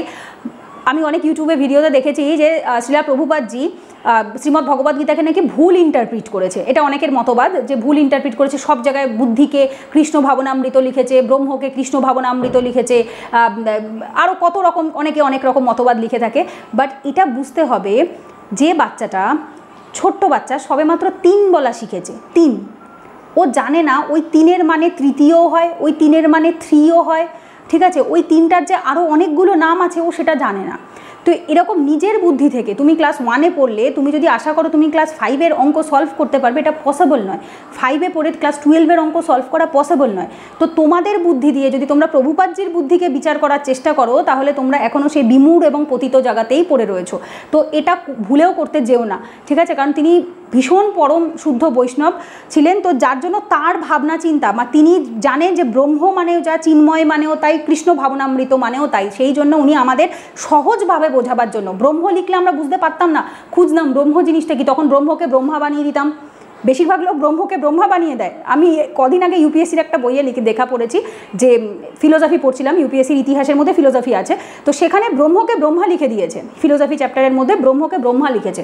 সো আমি সাথে সাথে ওখানে কমপ্লেন করলাম, ওখানে ইমেল আইডি দিয়ে কমপ্লেন রেজিস্টার করা যায় যে ব্রহ্মা ইজ ডিফারেন্ট আর Brahm is different, both are same নয়। ঠিক আছে, ব্রহ্মা হচ্ছে পিতামহ ব্রহ্মা, আর ব্রহ্ম হচ্ছে বুদ্ধি, যেটা ব্রহ্ম তালু বলা হয়ে থাকে, জ্ঞান বলা হয়। তো এই ব্রহ্ম লোককে যখন তুমি জেনে যাবে বা ভগবানকে জানবে, দ্যাট ইজ পরব্রহ্ম। তো পরব্রহ্মকে যখন জানবে সেইটাকেই চিন্ময় স্তর বলা হয়, সেটাই কৃষ্ণ ভাবনামৃতে, কৃষ্ণর ভাব যার বুদ্ধিতে বা যার মাথায় কৃষ্ণ সবসময় ঢুকে যায়, সেটা অমৃতের কাজ করে, তখনই সেটাকে কৃষ্ণ ভাবনামৃত বলে। সো ওই কারণে আমি এক্সপ্লেন করে দিলাম যে এখানে সংস্কৃতে ব্রহ্ম কথাটা লেখা আছে, বাট প্রভুপাদজি এটাকে কৃষ্ণ ভাবনামৃত লিখেছে। যিনি কৃষ্ণ ভাবনায় সম্পূর্ণভাবে মগ্ন, যিনি অবশ্যই চিৎ জগতে উন্নীত হবেন, যিনি সম্পূর্ণভাবে গোবিন্দতে মগ্ন, তিনি অবশ্যই চিৎ জগতে উন্নীত হবেন। চিৎ জগৎ, চিৎ মেটেরিয়াল জগৎ নয়, আধ্যাত্ম স্তরকে বলা হয় চিৎ জগৎ। ঠিক আছে, কারণ তার সমস্ত কার্যকলাপ চিন্ময়, তার সমস্ত কার্যকলাপ সম্পূর্ণ স্পিরিচুয়াল, কোনো রকম মেটেরিয়াল তাতে কিছু নেই, তার কর্মের উদ্দেশ্য চিন্ময়, এবং এগুলো সব জায়গায় ব্রহ্ম ব্রহ্ম লেখা আছে, সংস্কৃতে ব্রহ্ম লেখা আছে। তার কর্মের উদ্দেশ্যও চিন্ময়, তার কর্মর যে উদ্দেশ্যটা সেটাও ব্রহ্মকে জানা, সে যে কর্মটা করে সেটাও ব্রহ্মকে জানার জন্য, এবং সেই উদ্দেশ্যে তার নিবেদিত সব কিছুই চিন্ময়, এবং সেই উদ্দেশ্য নিয়ে সে সমস্ত কিছু যা কিছু সে নিবেদন করে প্রত্যেকটাই ব্রহ্মকে ডেডিকেট করে, প্রত্যেকটাই বুদ্ধির স্তরে যায়। আর সেই বুদ্ধি মানে কি, দুর্বুদ্ধি নয়, জ্ঞান, যে জ্ঞান ভগবানকে জানার জ্ঞান, পরম জ্ঞান যেটাকে বলা হয়। ঠিক আছে, সো সেইটাই বলেছে যে সেই উদ্দেশ্যে তার নিবেদিত সব কিছুই চিন্ময়।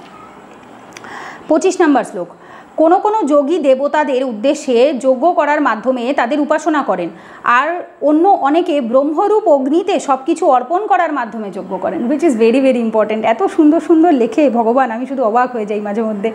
কোনো কোনো যোগী দেবতাদের উদ্দেশ্যে, স্পেশালি অ্যাকচুয়ালি কেন বলো তো, আমি বললাম কথাটা প্রত্যেকটা না নিজের লাইফের সাথে খুব কানেক্ট করা যায়।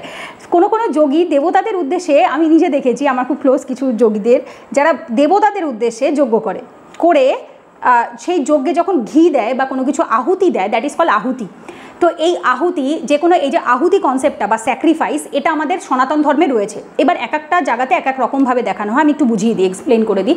যেমন ধরো শাক্ত মতে যারা বিশ্বাসী, তারা এই যে বলি প্রথাটা দেয় না, বলি দেয়, আগেকার দিনে ওই যে তোমার পশু বলি দিত, চাল কুমড়ো বলি দেয়, এখন এই বলি দেওয়াটা ইজ আ আহুতি দেওয়া কোনো কিছু। বাট কোনো অবলা জীবের প্রাণ না নিয়ে তুমি রেদার তোমার যে লোভ, কাম, ক্রোধ, মোহ, মাৎসর্য, এই যে খারাপ জিনিসগুলো রয়েছে সেগুলোকে বলি দিচ্ছ না কেন, সেগুলোকে বলি দাও, তাতে জগদম্বা আরও বেশি খুশি হবে। বাট আমরা সেটা করছি না, রাইট? তো কোনো কোনো যোগী দেবতাদের উদ্দেশ্যে যজ্ঞ করার মাধ্যমে তাদের উপাসনা করে। তাদের উপাসনা কী করে? যজ্ঞ করে। যজ্ঞ অবভিয়াসলি হয়, আমাদের বাড়িতে বহুবার হয়। আর অন্য অনেকে ব্রহ্মরূপ অগ্নিতে সব কিছু অর্পণ করার মাধ্যমে যজ্ঞ করেন। যে নিজের লোভ, কাম, ক্রোধ, মোহ, অ্যাটাচমেন্ট, আসক্তি, যাবতীয় খারাপ জিনিস রয়েছে সবগুলোকে ভগবানের চরণে আহুতি দিয়ে দিয়েছে, সেগুলোকেই যজ্ঞের আগুনে ফেলে দিয়েছে এবং ফেলে নিজেকে শুদ্ধ করেছে মনের অগ্নিতে। এটা ব্রহ্মরূপ অগ্নি, এটা বাস্তবিক অগ্নি বা বাস্তবিক যজ্ঞের প্রয়োজন নেই। বাট ব্রহ্মরূপ অগ্নিতে যদি তুমি এগুলো সব কিছু সমর্পণ করে দাও, দ্যাট মিনস তুমি সেই স্তরেই উন্নীত হয়ে যাবে। বোঝা গেছে? সো এইগুলোর জন্য তোমাকে মেটেরিয়ালি যজ্ঞ কন্ডাক্ট করাবার দরকার পড়বে না, নিজের কর্মকে শুদ্ধ করে আমরা ভগবানের কাছে পৌঁছতে পারবো। 26 নম্বর শ্লোক। কেউ কেউ মনঃসংযোগ রূপ অগ্নিতে শ্রবণ আদি ইন্দ্রিয়গুলিকে আহুতি দেয়, আবার অন্য অনেকে শব্দাদি ইন্দ্রিয়ের বিষয়গুলিকে ইন্দ্রিয়রূপ অগ্নিতে আহুতি দেন। এই যে প্রথম কেউটা লেখা আছে, তার ব্রাকেটে লেখা রয়েছে শুদ্ধ ব্রহ্মচারীরা, আর পরের যে অন্য কেউ রয়েছে সেটাতে ব্রাকেটে লেখা রয়েছে নিয়মনিষ্ঠ গৃহস্থেরা। মানে প্রথম কিছু মানুষ যারা সন্ন্যাসী হয়ে গেছে, ব্রহ্মচারী হয়ে গেছে, মানে যারা সংসার করবে না ব্রহ্মচারীগণ, মনঃসংযোগ রূপ অগ্নিতে নিজেদের মনকে সংযম করে, ফ্যামিলির সাথে থাকে না বা কোনো রকম ব্রহ্মচর্য পালন করা ইজ ভেরি ডিফিকাল্ট, রাইট? তো আমরা 1 মাস ব্রহ্মচর্য পালন করতে গেলেও খুব অবস্থা খারাপ হয়। দামোদর মাসে, বৈশাখ মাসে, এই সময় যে 1 মাস ব্রহ্মচর্য পালন করা, এটাও আমাদের কাছে সত্যি খুব ডিফিকাল্ট টাস্ক বলে মনে হয়। মানে যারা করেছে তারা জানে, বাট সেখানে সারা জীবন ব্রহ্মচর্য পালন করা ইটস ভেরি ভেরি ডিফিকাল্ট। তো তারা মনঃসংযোগরূপ অগ্নিতে শ্রবণ আদি ইন্দ্রিয়গুলিকে আহুতি দেয়। শ্রবণ আদি মানে কান এবং অন্যান্য যে ইন্দ্রিয়গুলো রয়েছে সেগুলোকে, শ্রবণটা মানে সে শুনবেই না, শ্রবণ না যদি তুমি না করো, ভালো করে বোঝো ব্যাপারটা, মানে তুমি তোমার কানকেই আহুতি দিয়ে দিয়েছো, তুমি যে শ্রবণটা করো কানে সেটাই তুমি আহুতি দিয়ে দিয়েছো। তো কথার কথা হচ্ছে, ধরো তুমি যদি সংসারেই না থাকো, খারাপ কথা শুনতে পাবে না, খারাপ জিনিস দেখতে পাবে না, সব কিছুই দেখতে পাবে না, তুমি সব কিছুর থেকে দূরে সরে রয়েছো। তো এইভাবে তুমি কেউ আহুতি দিয়ে থাকে। আবার অন্য অনেক মানে যারা নিয়মনিষ্ঠ গৃহস্থেরা, যারা ভগবানকে মানে কিন্তু সংসারে থেকে মানে, গৃহস্থেরা শব্দাদি ইন্দ্রিয়ের বিষয়গুলিকে ইন্দ্রিয়রূপ অগ্নিতে আহুতি দেয়। শব্দাদি রূপ মানে কি? আমি তো আমার কানকে বর্জিত করতে পারিনি, কারণ আমি তো সংসারে আছি। আমার মা যে কথাগুলো বলছে, বা বাবা যেগুলো বলছে, হাজব্যান্ড যেগুলো বলছে, ওয়াইফ যেগুলো বলছে, বাচ্চা যেগুলো বলছে, সেগুলো আমি শুনতে বাধ্য, আমি শুনছি, বাট আমি নিচ্ছি না। আমি ছোটো থেকে এটা খুব বলতাম, আমার খুব ভালো লাগে এই কথাটা, ভগবান দুটো কান দিয়েছে কেন এবং দুটো সেম অ্যাঙ্গেলে রয়েছে কেন, এক কান দিয়ে ঢুকে আর এক কান দিয়ে বেরিয়ে যাবে, কারোর কথা মাথায় নিতে হবে না। এই কথাটা আমি ছোট্ট থেকে, অনেক ছোটো বয়স থেকে, 4-5 বছর বয়স থেকে খুব বলি, এবং আমি এটা মনে প্রাণে বিশ্বাস করি। ভগবান দুটো কান দিয়েছে এই কারণে যে এক কান দিয়ে ঢোকা আর এক কান দিয়ে বার করে দাও, কিচ্ছু দিমাগ মে লেনে কা নেই, ঠিক আছে?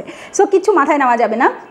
শব্দাদি ইন্দ্রিয়ের বিষয়গুলিকে ইন্দ্রিয়রূপ অগ্নিতে আহুতি দেয়। ভালো করে শোনো, যেগুলো সংসারে থাকলে সব কিছু শুনতে হচ্ছে, শ্রবণকে তো বাদ দিতে পারছি না, বাট শব্দগুলো যেগুলো ঢুকবে সেগুলো নেব না, সেগুলো ইন্দ্রিয়ের বিষয়গুলিকে, যাবতীয় যে ইন্দ্রিয় রয়েছে, খারাপ দেখছি, খারাপ শুনছি, খারাপ খাচ্ছি, খারাপ পড়ছি, সব নেব, নিয়ে ফেলে দেবো, কাজটা একদম ডাস্টবিনে ফেলে দাও। যারা গৃহস্থ ভক্ত হয় না, তারা প্রত্যেকটা জিনিসকে এরমভাবে মনে করে, এটা কাচরা, এটা কাচরা, এটা কাচরা, চলো একদম ধরে ডাস্টবিনে ফেলে দিই। And that is very true. যারা গৃহস্থ ভক্ত আছে প্লিজ কমেন্টে জানিও, এটা সত্যিই হয়, কারণ আমরা জানি এগুলো নেব না, আমরা জানি কোনটা নিতে হয় আর কোনটা নিতে হয় না। আর এটা আরও অনেকটা ডিফিকাল্ট, এটা প্রচুর ডিফিকাল্ট। এটা স্বয়ং ভগবান বলেছে যে মানে গৃহে থেকে ভগবানের সন্ন্যাস জীবন পালন করা বা ভগবানের সাথে মানে অ্যাটাচ থাকা আর অন্যের সাথে ডিটাচ থাকা, এটা ইটস ভেরি ডিফিকাল্ট। কারণ তুমি এত খারাপ জিনিস দেখতে পাবে, খারাপের সাথে থাকবে, কারণ সবাই তো ভক্ত সঙ্গে বাস পায় না, এত কি বলবো, ভাগ্য সবার থাকে না। তো ভক্ত সঙ্গে বাস পেলে তো খুব কপাল, কিন্তু যদি কেউ ভক্ত সঙ্গে বাস না পায়, তার খুব মানে অবস্থা টাইট হয়ে যায়, এবং তখন সেই জিনিসটা ডিল করাটা আরও বেশি চাপের। বাট স্টিল ভগবান বলে দিয়েছে কি করতে হবে, ঢোকাবো, বার করে দেবো, যেটা কাজটা ডাস্টবিনে রাখবো না মাথায়। তো সংসারে থাকতে গেলে যদি নিয়মনিষ্ঠ গৃহস্থ হতে চাই, তাহলে আমাদেরকে এভাবেই পালন করতে হবে। 27 নম্বর শ্লোকে, যারা মন ও ইন্দ্রিয় সংযমের মাধ্যমে আত্মজ্ঞান লাভের প্রয়াসী, তারা তাদের সমস্ত ইন্দ্রিয়ের কার্যকলাপ ও প্রাণবায়ু জ্ঞানের দ্বারা প্রদীপ্ত আত্মসংযমরূপ অগ্নিতে আহুতি দেন। যারা মন এবং ইন্দ্রিয়, জ্ঞানেন্দ্রিয় যে 5টা, সেই ইন্দ্রিয়ের সংযমের মাধ্যমে মনকে এবং 5টাই জ্ঞানেন্দ্রিয়কে সংযম করবে, কন্ট্রোল করবে। আগের দিন আমি বুঝিয়েছি এটা। আত্মজ্ঞান লাভের চেষ্টা করে, নিজেকে বোঝার চেষ্টা করে, ভগবানকে বুঝতে গেলে নিজেকে বুঝে যাবে, ঠিক আছে? লাভের প্রয়াসী মানে যারা চেষ্টা করে, তারা তাদের সমস্ত ইন্দ্রিয়ের কার্যকলাপ, ইন্দ্রিয় রিলেটেড যাবতীয় যা আমাদের করতে হয়, ঠিক আছে, ও প্রাণবায়ু যেটা আমরা অক্সিজেন যেটা টানি, দ্যাট ইজ প্রাণবায়ু জ্ঞানের দ্বারা প্রদীপ্ত করে। এই যে নিঃশ্বাসটা নিলাম, ওটা জ্ঞানের দ্বারা। এই অবভিয়াসলি দেখো, একটা জিনিস ভালো করে বোঝো, আমাদের স্পিরিচুয়ালিটিতে যা লেখা আছে, science as it is same, ঠিক আছে, নাথিং নিউ। অক্সিজেন নেই বলে অক্সিজেন ব্রেনে যায়, ব্রেনকে ওয়ার্ক করতে, অ্যাক্টিভ করতে হেল্প করে। অক্সিজেন যদি ঠিকমতো না যেত, হার্টে ব্লাড পাম্প হতো না, ঠিক আছে, তাহলে ব্রেনে অক্সিজেন পৌঁছতো না, ব্রেন ওয়ার্ক করতো না। তো ব্রেন ডেড কখন হয়? যখন অক্সিজেন প্রপারলি হার্টে যায় না, ব্রেনে যায় না, তখন। সো আমাদের প্রাণবায়ু জ্ঞানের দ্বারা প্রদীপ্ত আত্মসংযমরূপ অগ্নিতে আহুতি দেয়। বোঝা গেছে? সো একই কাজ করে প্রদীপ্ত আত্মসংযম। এই যে নিজেকে সংযম করছি, যে না এটা খাবো না, এটা বলবো না, এটা পরবো না, এটা খারাপ, এটা জিনিস দেখবো না, এটাকে আত্মসংযম বলা হয়। তো অগ্নিতে আহুতি দেয়, যে আমরা মনে করি না এগুলো আমরা করবো না, এগুলো খারাপ জিনিস, সো যেগুলো খারাপ দেখছি সেগুলোকে অগ্নিতে, ডাস্টবিনের মধ্যে ফেলে দাও, ঠিক আছে? 28 নম্বর, কঠোর ব্রত গ্রহণ করে কেউ দ্রব্য দানরূপ যজ্ঞ করেন, কেউ কেউ তপস্যারূপ যজ্ঞ করেন, কেউ কেউ অষ্টাঙ্গ যোগরূপ জ্ঞান অষ্টাঙ্গ রূপ যজ্ঞ করেন এবং অন্য অনেকে দিব্য জ্ঞান লাভের জন্য বেদ অধ্যয়ন যজ্ঞ করে। একটা একটা করে বোঝো, মানে তুমি ভগবানকে জানার জন্য বা জ্ঞান অর্জনের জন্য অনেকগুলো পন্থা ভগবান বলেছে। কি কি? কঠোর ব্রত গ্রহণ করে কেউ কেউ দ্রব্য দান রূপ যজ্ঞ করে। কঠোর ব্রত, বৈষ্ণবরা দামোদর ব্রত করে, বৈশাখ ব্রত করে, চতুর্মাস ব্রত করে, ভীষ্ম পঞ্চমহাব্রত করে, এরকম অনেক ব্রত রয়েছে যে ব্রতগুলোতে বিছানায় শোয় না, মাটিতে শোয়, দিনে একবার খায়, অভিসন্ন খায়, ওটাকে কি বলে, মানে যেটাকে মারা গেলে পর যে খাবারটা আমরা খেয়ে থাকি, গোবিন্দভোগ চাল বা আতপ চালের ভাত ঘি দিয়ে আলু দিয়ে, দিনে একবার খেয়ে থাকে, বাকি সময় ফল জলের ওপরে থাকে। এই যে ব্রতগুলো এবং তারপর যে নিজেদের যে রোজগার, এই যে তুমি খাচ্ছ না, তোমার এই যে জিনিসগুলো থাকছে, ডেফিনেটলি পয়সাটা বাঁচছে, এই যে পয়সাটা এটা ভগবানের সেবার কাজে, কখনো গরিব মানুষের খাবারের কাজে, অন্নদানের ক্ষেত্রে, যার যেরকম দরকার, বস্ত্রদান, অন্নদান, সেইখানে তারা দানরূপ যজ্ঞ করে। কেউ কেউ এইভাবে তপস্যা করে, কেউ কেউ তপস্যারূপ যজ্ঞ করে, ধ্যান করে, তপস্যা করে। যে কোনোভাবে তুমি তপস্যা করতে পারো, যেভাবে তোমার মনে হয় যে তুমি ব্রত পালন করে করবে, কেউ ধ্যান করে করে, মেডিটেশন করে করে, নাম জপ করে করে, যেভাবেই হোক একটা তপস্যা করবে, যজ্ঞ করে। এবার যজ্ঞ তো ডিফারেন্ট, আমি বলছি না যে এখন আর কলিযুগে সেই আগুন ধরিয়েই যে যজ্ঞটা করতে হবে, নট নেসেসারি। আমরা যেমন নাম সংকীর্তনের যজ্ঞ করি, দ্যাট ইজ আ যজ্ঞ। কলিযুগের যজ্ঞ হচ্ছে নাম সংকীর্তন। কেউ কেউ অষ্টাঙ্গ যোগ রূপ যজ্ঞ করেন। অষ্টাঙ্গ যোগ, যারা, আমি যেহেতু যোগা প্রাণায়াম এগুলো শিখেছি, টিচার্স ট্রেনিং কমপ্লিট করা পতঞ্জলির থেকে আমার, তো সেখানে আমরা যোগব্যায়ামের ক্লাসেও আমাদের এগুলো শেখানো হতো থিওরি পেপারে।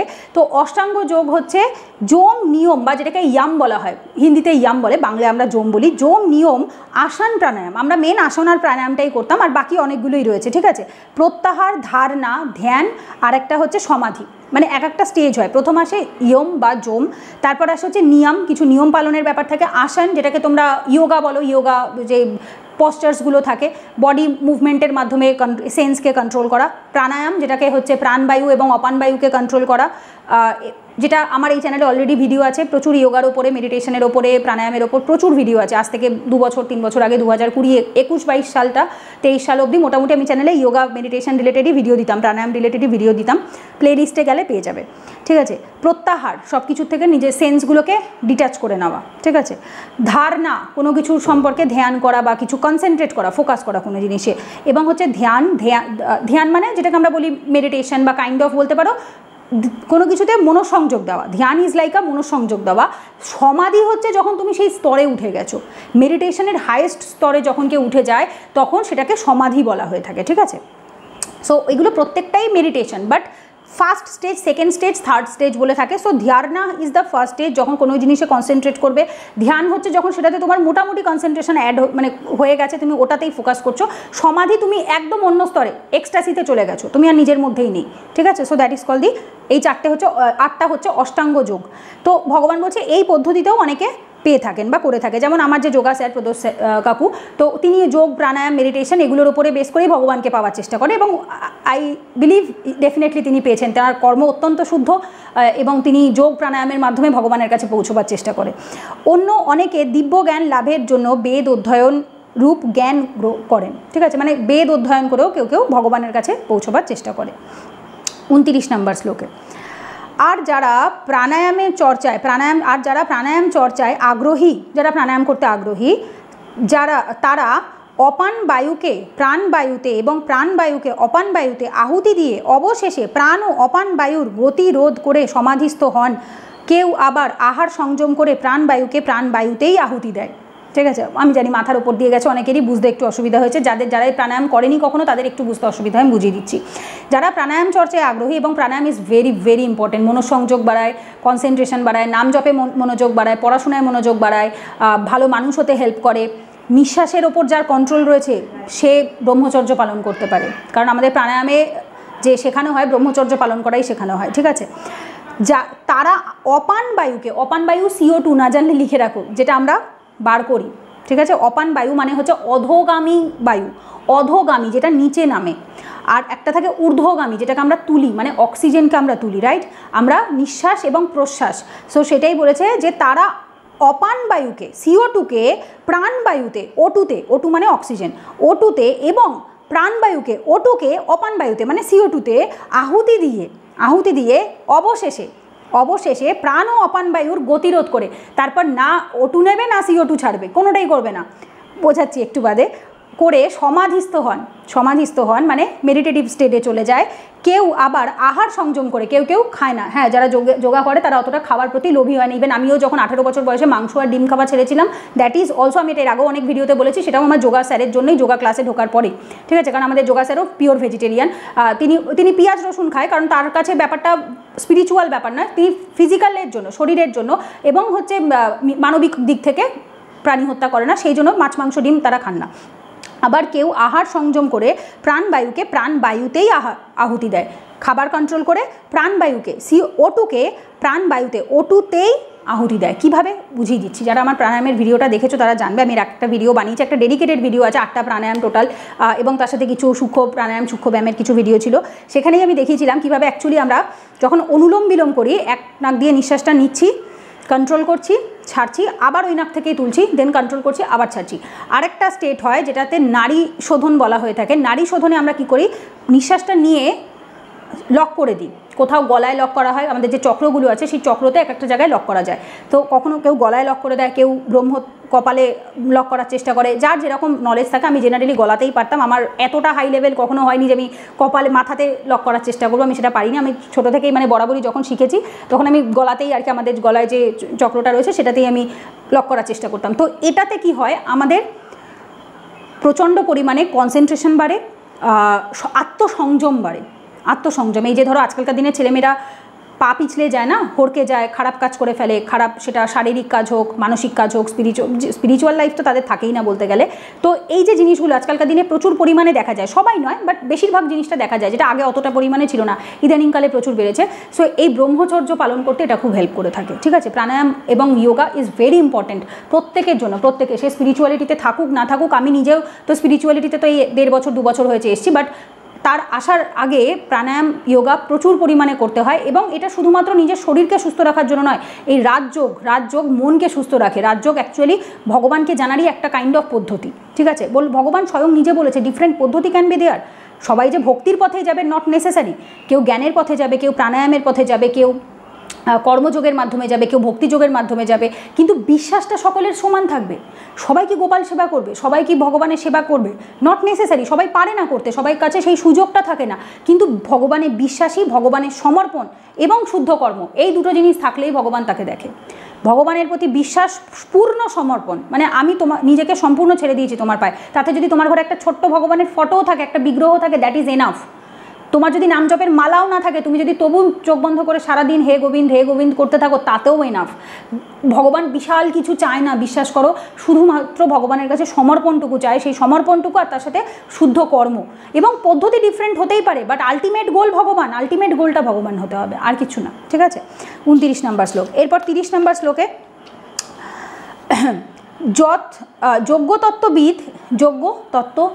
যোগ্য ভগবান বিষ্ণু, তার তত্ত্বকে যে বুঝেছে সেই হচ্ছে যোগ্যতত্ত্ববিদ। এই সমস্ত অনুষ্ঠাতারা যারা অনুষ্ঠানটা করে তাদেরকে বলছে, সকলেই যজ্ঞের প্রভাবে পাপ থেকে মুক্ত হয়ে যজ্ঞ বিশিষ্ট অমৃত আস্বাদন করেন এবং পরম সনাতন প্রকৃতিতে গমন করে। যার ভগবান বিষ্ণু বা গোবিন্দ বা শ্রীকৃষ্ণের তত্ত্ব যে জেনেছে এবং সেইভাবে সে অনুষ্ঠান করে, সেটা যে কোনো অনুষ্ঠান করতে পারে। ভগবান সে নিজেই বলে দিয়েছে যে তুমি কী কী অনুষ্ঠান করতে পারো, দান করতে পারো, তপস্যা করতে পারো, জপ করতে পারো, অষ্টাঙ্গ যোগ করতে পারো, বেদ অধ্যয়ন করতে পারো, ভক্তি করতে পারো, তোমার যেটা ইচ্ছে তুমি সেটা করতে পারো, ঠিক আছে। করে তারা কি করে, যজ্ঞের প্রভাবে পাপ থেকে মুক্ত হয়। এই কর্মের জন্য তারা কি করে, পাপ থেকে মুক্ত হয়ে যজ্ঞের অবশিষ্ট যজ্ঞাবিশিষ্ট অমৃত, আগের দিন আমি বলেছি ভগবানের প্রসাদ, এটাকে যজ্ঞাবিশিষ্ট অমৃত বলা হয়। ভগবানের প্রসাদ শুধু কিন্তু খাবার প্রসাদ নয়, ভগবানের আশীর্বাদ, খাবার এবং আশীর্বাদ, সেটাই যজ্ঞাবিশিষ্ট অমৃত আস্বাদন করেন এবং পরম সনাতন প্রকৃতিতে গমন করে। পরম সনাতন, ভগবান হচ্ছে পরম, সকলের ওপরে, সনাতন আমি বুঝিয়ে দিয়েছি, প্রকৃতিতে গমন করে, যেটা আমাদের অপ্রাকৃত মানে স্পিরিচুয়াল বা অলৌকিক জগৎ যেটাকে বলা হয়, স্পিরিচুয়ালিটিতে ওপরে, ঠিক আছে, জাগতিক জগৎ নয়। 31 নম্বর শ্লোক। হে কুরুশ্রেষ্ঠ, যজ্ঞ অনুষ্ঠান না করে কেউই এই জগতে সুখে থাকতে পারে না, তাহলে পরলোকের আর কি কথা। এই জগতেই তুমি যজ্ঞ না করে থাকতে পারছো, ভালো থাকতে পারছো না, সুখে থাকতে পারছো না, তাহলে তুমি পরলোকে আর কি করে ভালো থাকবে। রাইট। তো হে কুরুশ্রেষ্ঠ অর্জুনকে বলছে ভগবান, যজ্ঞ অনুষ্ঠান না করে সবসময় কি আমরা ওই হাবান করব?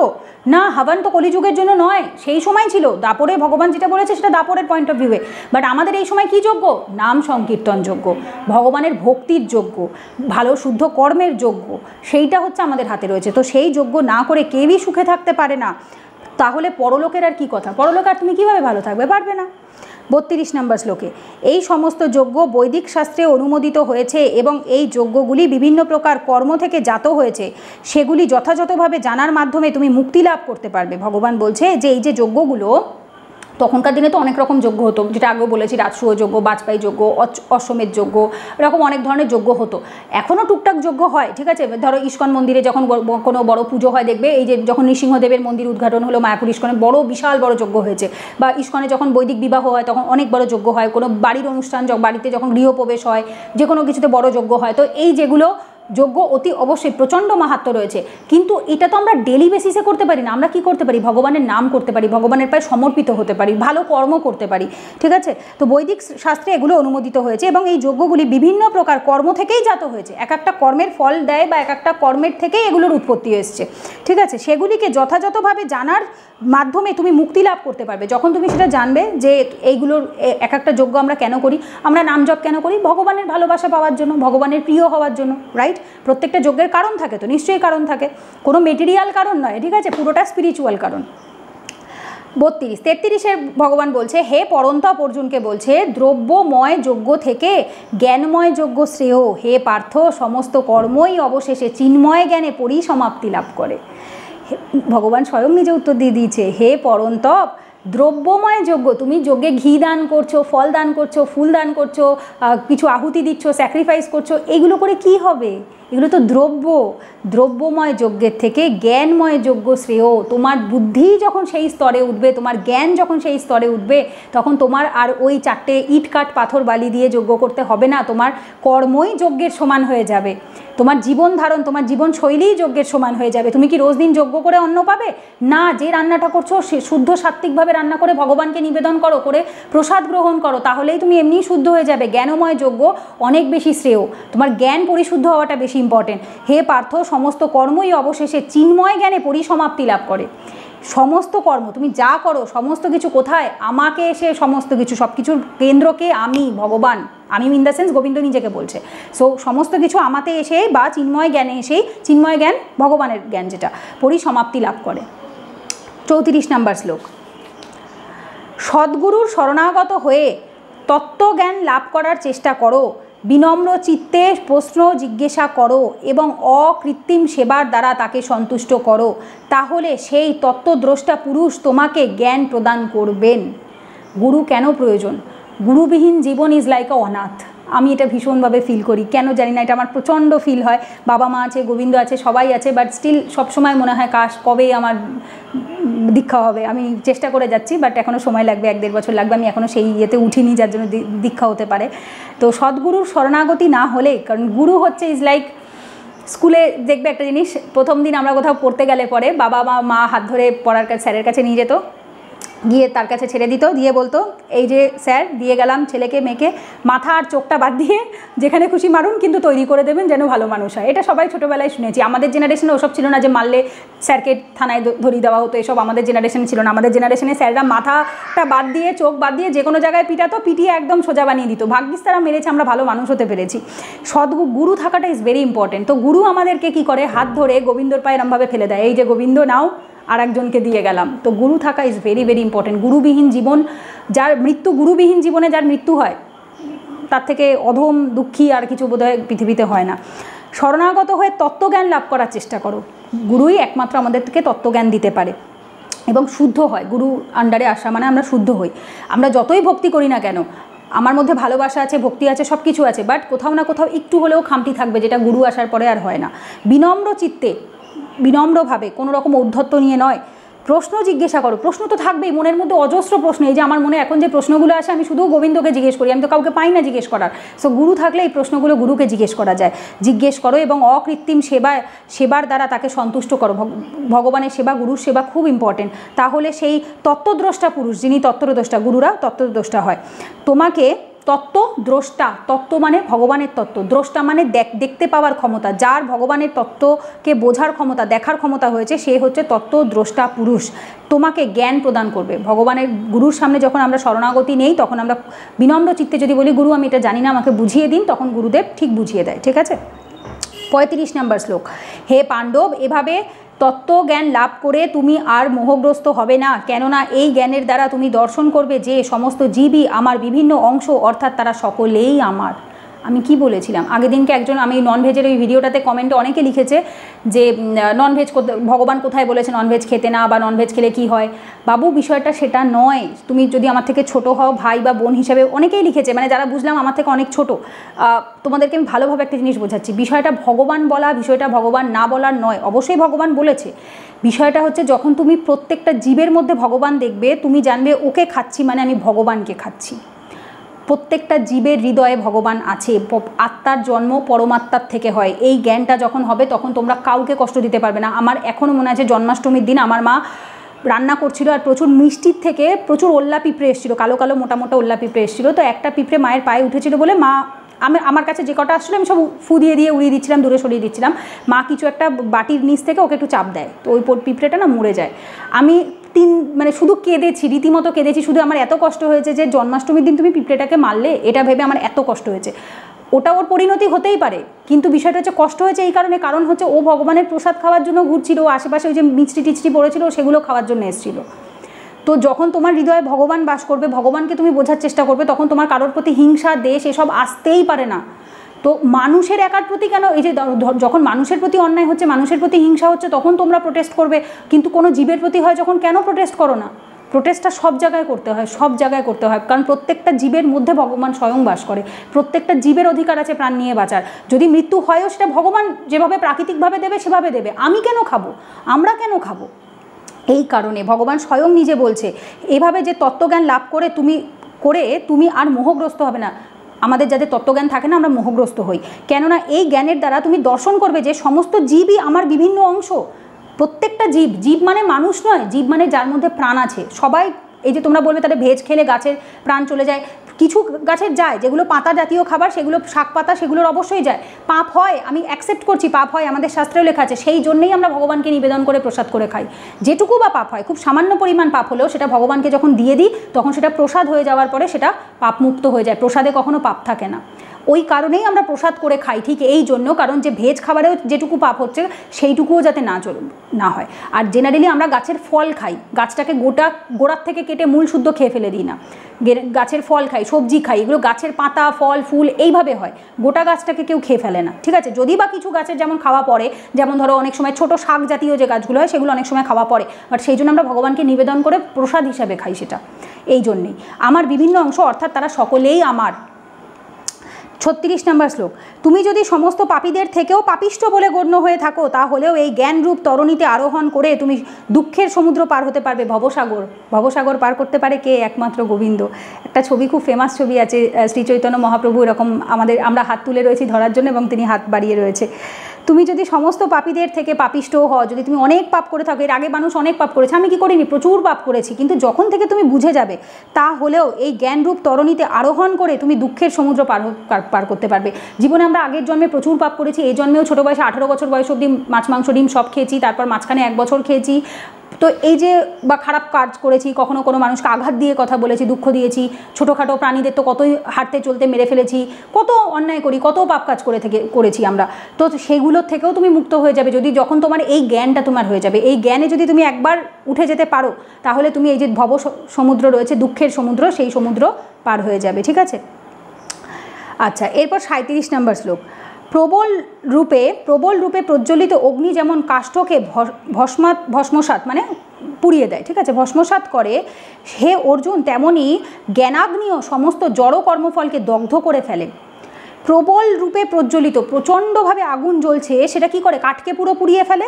হে অর্জুন তেমনই জ্ঞানাগ্নিও, যার জ্ঞানের অগ্নি প্রখর হয়েছে, সমস্ত জড় কর্মফলকে দগ্ধ করে ফেলে। জড় কর্মফল, তোমার যে জড় কর্মফল কোনটাকে বলে? আগে যে খারাপ কাজগুলো, প্রারব্ধ যেগুলো আমরা করেছি আগের জন্মের বা এই জন্মেরও যে খারাপ কাজগুলো আমরা করেছি, সেইগুলো এই জ্ঞানটা হওয়ার পরে সেই অগ্নি কী করে? পুড়িয়ে ফেলে সেই জড় খারাপ কর্মফলগুলোকে। 38 নাম্বার, এই জগতে চিন্ময় জ্ঞানের মতো পবিত্র ও মহিমান্বিত আর কিছুই নেই। এই জ্ঞান সমস্ত যোগের পরিপক্ক ফল। ভগবত ভক্তি অনুশীলনের মাধ্যমে যিনি এই জ্ঞান আয়ত্ত করেছেন তিনি কালক্রমে আত্মায় পরাশান্তি লাভ করেন। একটা একটা করে বোঝো। এই জগতে চিন্ময় জ্ঞানের মতো পবিত্র, ভগবানকে বোঝা বা ব্রহ্মের নলেজ, পরব্রহ্মের নলেজ যার আছে সেটা চিন্ময় জ্ঞানের মতো পবিত্র আর মহিমান্বিত, এর থেকে বড় মহৎ আর কিচ্ছু নেই, আর কিছুই নেই। এই জ্ঞান সমস্ত যোগের পরিপক্ক ফল। তুমি ইফ ইউ আস্ক মি, আমি ফিলোসফি পড়েছি, ইউপিএসসি সমস্ত বই পড়েছি, এথিক্স পড়েছি, যোগা মেডিটেশন করেছি, নাচ করেছি, গান করেছি, I have did almost everything. But if you ask me, সত্যি এটা জেনুইনলি তুমি যাই করে নাও না কেন দুনিয়াতে, কৃষ্ণ ভক্তি ইজ দ্য সুপ্রিম ভক্তি। এর থেকে ওপরে আর কিচ্ছু হয় না, কিচ্ছু হয় না। ব্রহ্মসংহিতা, বেদ, পুরাণ, ভগবদ্গীতা, যাবতীয় যা পড়ে নাও, আমার কথা বিশ্বাস করতে হবে না, পড়ে নাও, নিজেরা পড়ে নাও, ঠিক আছে? যত সব পুরাণ পড়ে নাও, তার 99% এসেন্স তোমাকে এটাই বলবে, গোবিন্দা ইজ দ্য আদি পুরুষা, গোবিন্দা আদি পুরুষ, আর তারকে সবাই ভজনা করতে চায়। আর যে একবার গোবিন্দর কৃপা পাবে, তো এর থেকে পড়া শান্তি আর এর থেকে পরম উত্তম শান্তি, এর থেকে বেস্ট আর কিছু হতেই পারে না। দিস ইজ দ্য বেস্ট, এর থেকে বেস্ট আর কিচ্ছু হতে পারে না। হ্যাঁ, হতে পারে যখন তুমি গোলকে জায়গা পাবে, সেটা এর থেকেও ভালো, ঠিক আছে? এই জ্ঞান সমস্ত যোগের পরিপক্ক ফল। সমস্ত যোগ যা করে নাও না কেন, তার সব কিছুর পাকা রেজাল্ট, পাকা ফল কি, এটাই। ভগবত ভক্তি অনুশীলনের মাধ্যমে যিনি এই জ্ঞান আয়ত্ত করেছেন তিনি, এই যে অনেকে বলে ভগবত ভক্তি মানে কি, বেশ কিছু লোকের আমি দেখেছি বহু নেগেটিভিটি ছড়ায় তারা ইস্কনের নামে। তার একটাই অন্যতম কারণ হচ্ছে নিজেদের বুদ্ধির লেভেলটা এখন অবধি সেই লেভেলে ওঠেনি বলে তারা ভাবে যে কই এখানে তো ভগবত ভক্তি কথাটা বলেনি, এখানে তো জ্ঞান বলেছে, এখানে তো ব্রহ্ম বলেছে, তাহলে কেন এখানে প্রভুপাদজি ভগবত ভক্তি লিখেছে? ভগবত ভক্তি মানে ইস্কনে গিয়ে তুমি যোগ দিয়ে তুমি ব্রহ্মচারী হয়ে যাও এরকমটা নয়। ভগবানের প্রতি ভক্তি। ভগবত কে? ভগবান। ভগবত ধাম কি? ভগবানের ধাম, ভগবানের মুখ নিঃসৃত বাণী, that's why it is Bhagavad Gita. Gita মানে গান, গান থেকে যেটা গীত হয়েছে। So everything is related to ভগবান। ভগবান is only one, that is ভগবান। তো ভগবান এবং ভগবত ভক্তি অনুশীলন, তুমি ভগবানের প্রতি যখন শরণাপন্ন হবে, সেই ভগবত ভক্তিকে যখন তুমি ভগবানকে বিশ্বাস করবে, সারেন্ডার করবে, দ্যাট ইজ ভগবত ভক্তি। ওটাই তো ব্রহ্মস্তরে উন্নীত হওয়া। তার জন্য কি তোমাকে ব্রহ্মচর্যই পালন করতে হবে, তোমাকে কোনো অর্গানাইজেশনেই জয়েন করতে হবে? Not necessary. ভগবানের পায়ে আগে তো সমর্পিত হও, সেটা তো ফার্স্ট স্টেপ, ওটাই আগে করতে বলেছে। ভগবত ভক্তি অনুশীলনের মাধ্যমে যিনি এই জ্ঞান আয়ত্ত করেছে। ভগবত ভক্তি করা মানে এই নয় যে আমি সন্ন্যাস নিয়ে নেব, একদম নয়। এটা সবাই প্রচণ্ড ভুল জানো, যারা এটা জানো তারা ভুল জানো। ভগবত ভক্তি মানে হচ্ছে ভগবানের পায়ে সারেন্ডার হয়ে কর্ম করো, নিষ্কাম কর্ম, দ্যাট ইজ ইয়ার ভগবত ভক্তি। শুধুমাত্র সন্ন্যাস নিলেই ভগবত ভক্তি হয় আর কোথাও ভগবত ভক্তি হয় এরকমটা নয়। পুরো ভগবদ্গীতাতে ভগবান বারবার কিন্তু কর্মযোগকেই বারবার এমফাসাইজ করেছে, জ্ঞান যোগকে এমফাসাইজ করেছে, ভক্তি যোগকে এমফাসাইজ করেছে। প্রত্যেকটা জিনিস জীবনে থাকা উচিত, প্রত্যেকটা জিনিস থাকা উচিত। একটাকে নিয়ে থাকবো আর বাকিগুলোকে নেগলেক্ট করবে এরকমটা নয়। যদি কারো সিচুয়েশন থাকে সে অবশ্যই একটাকে নিয়ে থাকতেই পারে, কিন্তু প্রত্যেকটাই জীবনে প্রয়োজন। সেই জ্ঞান আয়ত্ত করেছে তিনি, কালক্রমে আত্মায় পরাশান্তি লাভ করে। যার এই নলেজ থাকবে তিনি তার আত্মাতেই শান্ত হবে, আত্মাতেই খুশি খুঁজে পাবে, শান্তি খুঁজে পাবে।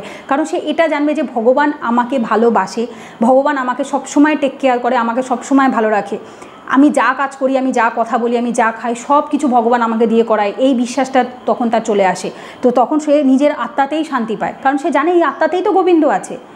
আজকে ধরো এই যে যখন আমি নাম জপে বসি, গোবিন্দকে যা প্রশ্ন করি, গোবিন্দ নাম জপের সময় উত্তর দিয়ে দেয়। মনে মনে যা প্রশ্ন করি, আজ অবধি এমন একটা প্রশ্ন নেই যে গোবিন্দ আমাকে উত্তর দেয়নি। প্রত্যেকটা প্রশ্ন যা করেছে উত্তর দিয়েছে। কোথার থেকে উত্তরটা পেয়েছি আমি? আমার তো আত্মার থেকেই উত্তরটা এসছে। আমাকে কি সে সামনাসামনি এসে বলেছে? না, সে তো আত্মার থেকে উত্তর দিয়েছে। তার মানে আমার আত্মাতেই তো গোবিন্দ রয়েছে। তো এইটা বোঝা মানেই পরাশান্তি লাভ করা। 39 নম্বর শ্লোক। সংযতেন্দ্রিয়, সংযত ইন্দ্রিয়, ওটাই একসাথে লেখা, সংযতেন্দ্রিয় ও চিন্ময় তত্ত্বজ্ঞান লাভে তৎপর শ্রদ্ধাবান ব্যক্তি এই জ্ঞান অর্জন করেন। সেই দিব্যজ্ঞান লাভ করে তিনি অচিরেই পরাশান্তি প্রাপ্ত হন। সংযত ইন্দ্রিয়, যার ইন্দ্রিয় সংযত, ও চিন্ময় তত্ত্বজ্ঞান, যে ভগবানকে যে জেনেছে সেই চিন্ময় লেভেলে উঠেছে, লাভে তৎপর শ্রদ্ধাবান ব্যক্তি। তৎপর মানে এই লাভ করার জন্য তুমি সবসময় রেডি। বেশ কিছু আমার রয়েছে, মানে যারা অডিয়েন্স রয়েছে, ছোটো ছোটো ভাই বোন, খুব ইন্টারেস্টেড, ওরা ভীষণ ভালো ভালো কমেন্ট লেখে। আমি দেখি যে ওরা লেখেছে, দিদি আমার খুব জানতে ইচ্ছা করে, এটা জানতে ইচ্ছা করে, ওটা জানতে ইচ্ছা করে, তুমি একটু এটা বলো, ওটা বলো। এটা দেখে কি ভালো লাগে আমি বলে বোঝাতে পারবো না। যে ওরা সবসময় তৎপর, ওরা জানতে চায়, ওরা শিখতে চায়, এটাই তো আসল জিনিস।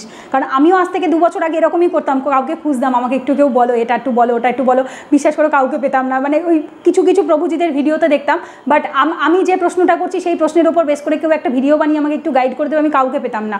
বাট আমার ওই জন্য মনে হলো যে না, আমি লোকের প্রশ্ন নিয়েই ভিডিও বানাবো, যার যেটা মনে প্রশ্ন জাগে আমি সেটাই ভিডিওতে উত্তর দেবো, কারণ বেশিরভাগ প্রশ্ন ভগবদ্গীতাতেই আছে। বাট যখন কেউ ভক্তিতে প্রথম আসে সে একাই সব পড়ে মানেটা বুঝে যায় না, তখন কারোর না কারোর একটু গাইডেন্স বা একটু হেল্পের প্রয়োজন হয়। তো এই তৎপর শ্রদ্ধাবান ব্যক্তি এই জ্ঞান অর্জন করে, ঠিক আছে, সেই দিব্য জ্ঞান লাভ করে। এই জ্ঞান যারা শুনছো ভগবদ্গীতার ক্লাসে 1 ঘন্টা 33 মিনিট 47 সেকেন্ড অবধি যারা রয়েছে তাদের এই জ্ঞান আছে, সেই জন্যেই তারা থাকতে পেরেছে, নাহলে তারা পারতো না। সেই দিব্য জ্ঞান লাভ করে তিনি অচিরেই পরাশান্তি লাভ করে। দিব্য জ্ঞান লাভ করলে খুব তাড়াতাড়ি, অচিরেই মানে খুব তাড়াতাড়ি সে দিব্য শান্তি লাভ করে। 40 নম্বর শ্লোক। অজ্ঞ ও শাস্ত্রের প্রতি শ্রদ্ধাহীন ব্যক্তি কখনোই ভগবত ভক্তি লাভ করতে পারে না, সে বিনাশপ্রাপ্ত হয়। কেননা সন্দিগ্ধ চিত্ত ব্যক্তি ইহলোকে বা পরলোকে সুখভোগ করতে পারে না। অজ্ঞ, যার বুদ্ধি নেই, যার জ্ঞান নেই, ও শাস্ত্রের প্রতি শ্রদ্ধাহীন, যে শাস্ত্রকে বিশ্বাস করে না, যে বলে শাস্ত্র মন গড়া, মানুষের লেখা, ভগবান বলেনি, এই ধরনের কথা আমি অনেকের কমেন্ট, মানে আমার ভিডিওতেই কমেন্টে অনেকে লিখে শুনি, আমি জাস্ট ওই হরে কৃষ্ণ বলে হেসে দিই, আর কিছু বলি না। প্রতি শ্রদ্ধাহীন ব্যক্তি কখনোই ভগবত ভক্তি লাভ করতে পারে না, এরা কোনো দিনও পারবে না, চেষ্টা করলেও পারবে না, যতদিন না এদের সেই প্রারব্ধ ক্লিয়ার হবে। প্রারব্ধ ক্লিয়ার হতে হয়, পূর্বজন্মের কর্ম ক্লিয়ার হতে হয়, তারপরে গিয়ে ভগবানের কৃপা পাওয়া যায়।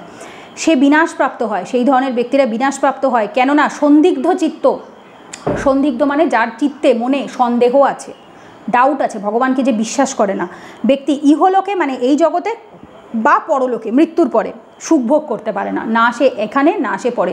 আমার মা ছোটো থেকে বলতো, বিশ্বাসে মিলায় বস্তু তর্কে বহুদূর। বিশ্বাস করলে স্বয়ং ভগবানও স্তম্ভ ভেঙে, ওই থাম্ব ভেঙে বেরিয়ে চলে আসে রক্ষা করতে ভক্তকে। এটা ছোটো থেকে আমি মানে যখন আমি তখন 4-5 বছর বয়স হবে, আমি নৃসিংহদেবের গল্প শুনেই বড় হয়েছি। তখন জানতাম না যে ভগবান বিষ্ণুর অবতার, শ্রীকৃষ্ণের অবতার, এইগুলো আমার কোনো আইডিয়াই ছিল না। বাট নৃসিংহদেবের গল্প আমি ছোটো থেকে শুনেছি। মা বলতো বিশ্বাসে মিলায় বস্তু তর্কে বহুদূর। বিশ্বাস যদি থাকে স্বয়ং ভগবান খাম্বার থেকে প্রকট হয়ে যাবে, আর যদি বিশ্বাস না থাকে তুমি ইট কাঠ পাথর মূর্তি তুমি যেখানে খোঁজো ভগবানকে পাবে না। সো বিশ্বাস থাকাটা ইজ ভেরি ইম্পর্টেন্ট ভগবানের প্রতি। ইহলোকে বা পরলোকে যার বিশ্বাস নেই সে কোনো কিছুতেই সুখী হতে পারে না। 41 নম্বর শ্লোক।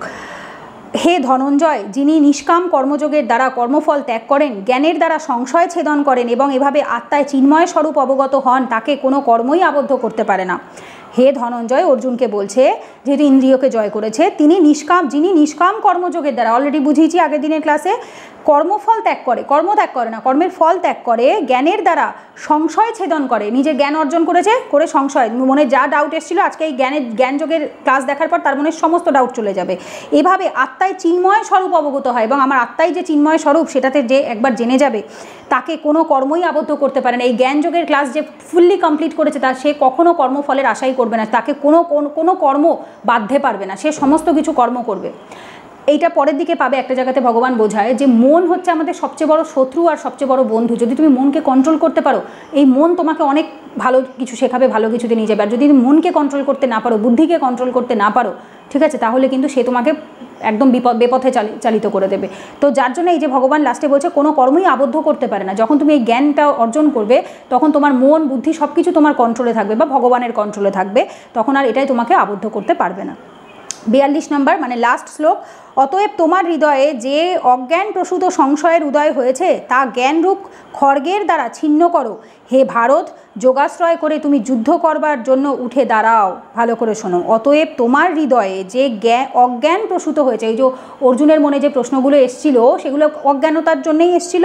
তোমার হৃদয়ে যে অজ্ঞান প্রসূত সংশয়, তার মানে এটা ভেবো না যে অর্জুন অজ্ঞাত ছিল, না, বিষয়টা সেটা নয়। বিষয়টা ভগবান আমাদেরকে এই জ্ঞানটা, ভগবদ্গীতার জ্ঞান দেবেন বলেই অর্জুনের এই তখন বুদ্ধিভ্রম বা বলতে পারো বুদ্ধিনাশ কিছু সময়ের জন্য হয়েছিল, কারণ ভগবান চেয়েছিলেন অর্জুনকে এই জ্ঞানটা দিতে, এবং যাতে ভবিষ্যৎ প্রজন্ম, যাতে যারা সেই যে জ্ঞানটা নষ্ট হয়ে গেছে আবার যাতে আমরা পাই, সেই কারণে, ঠিক আছে।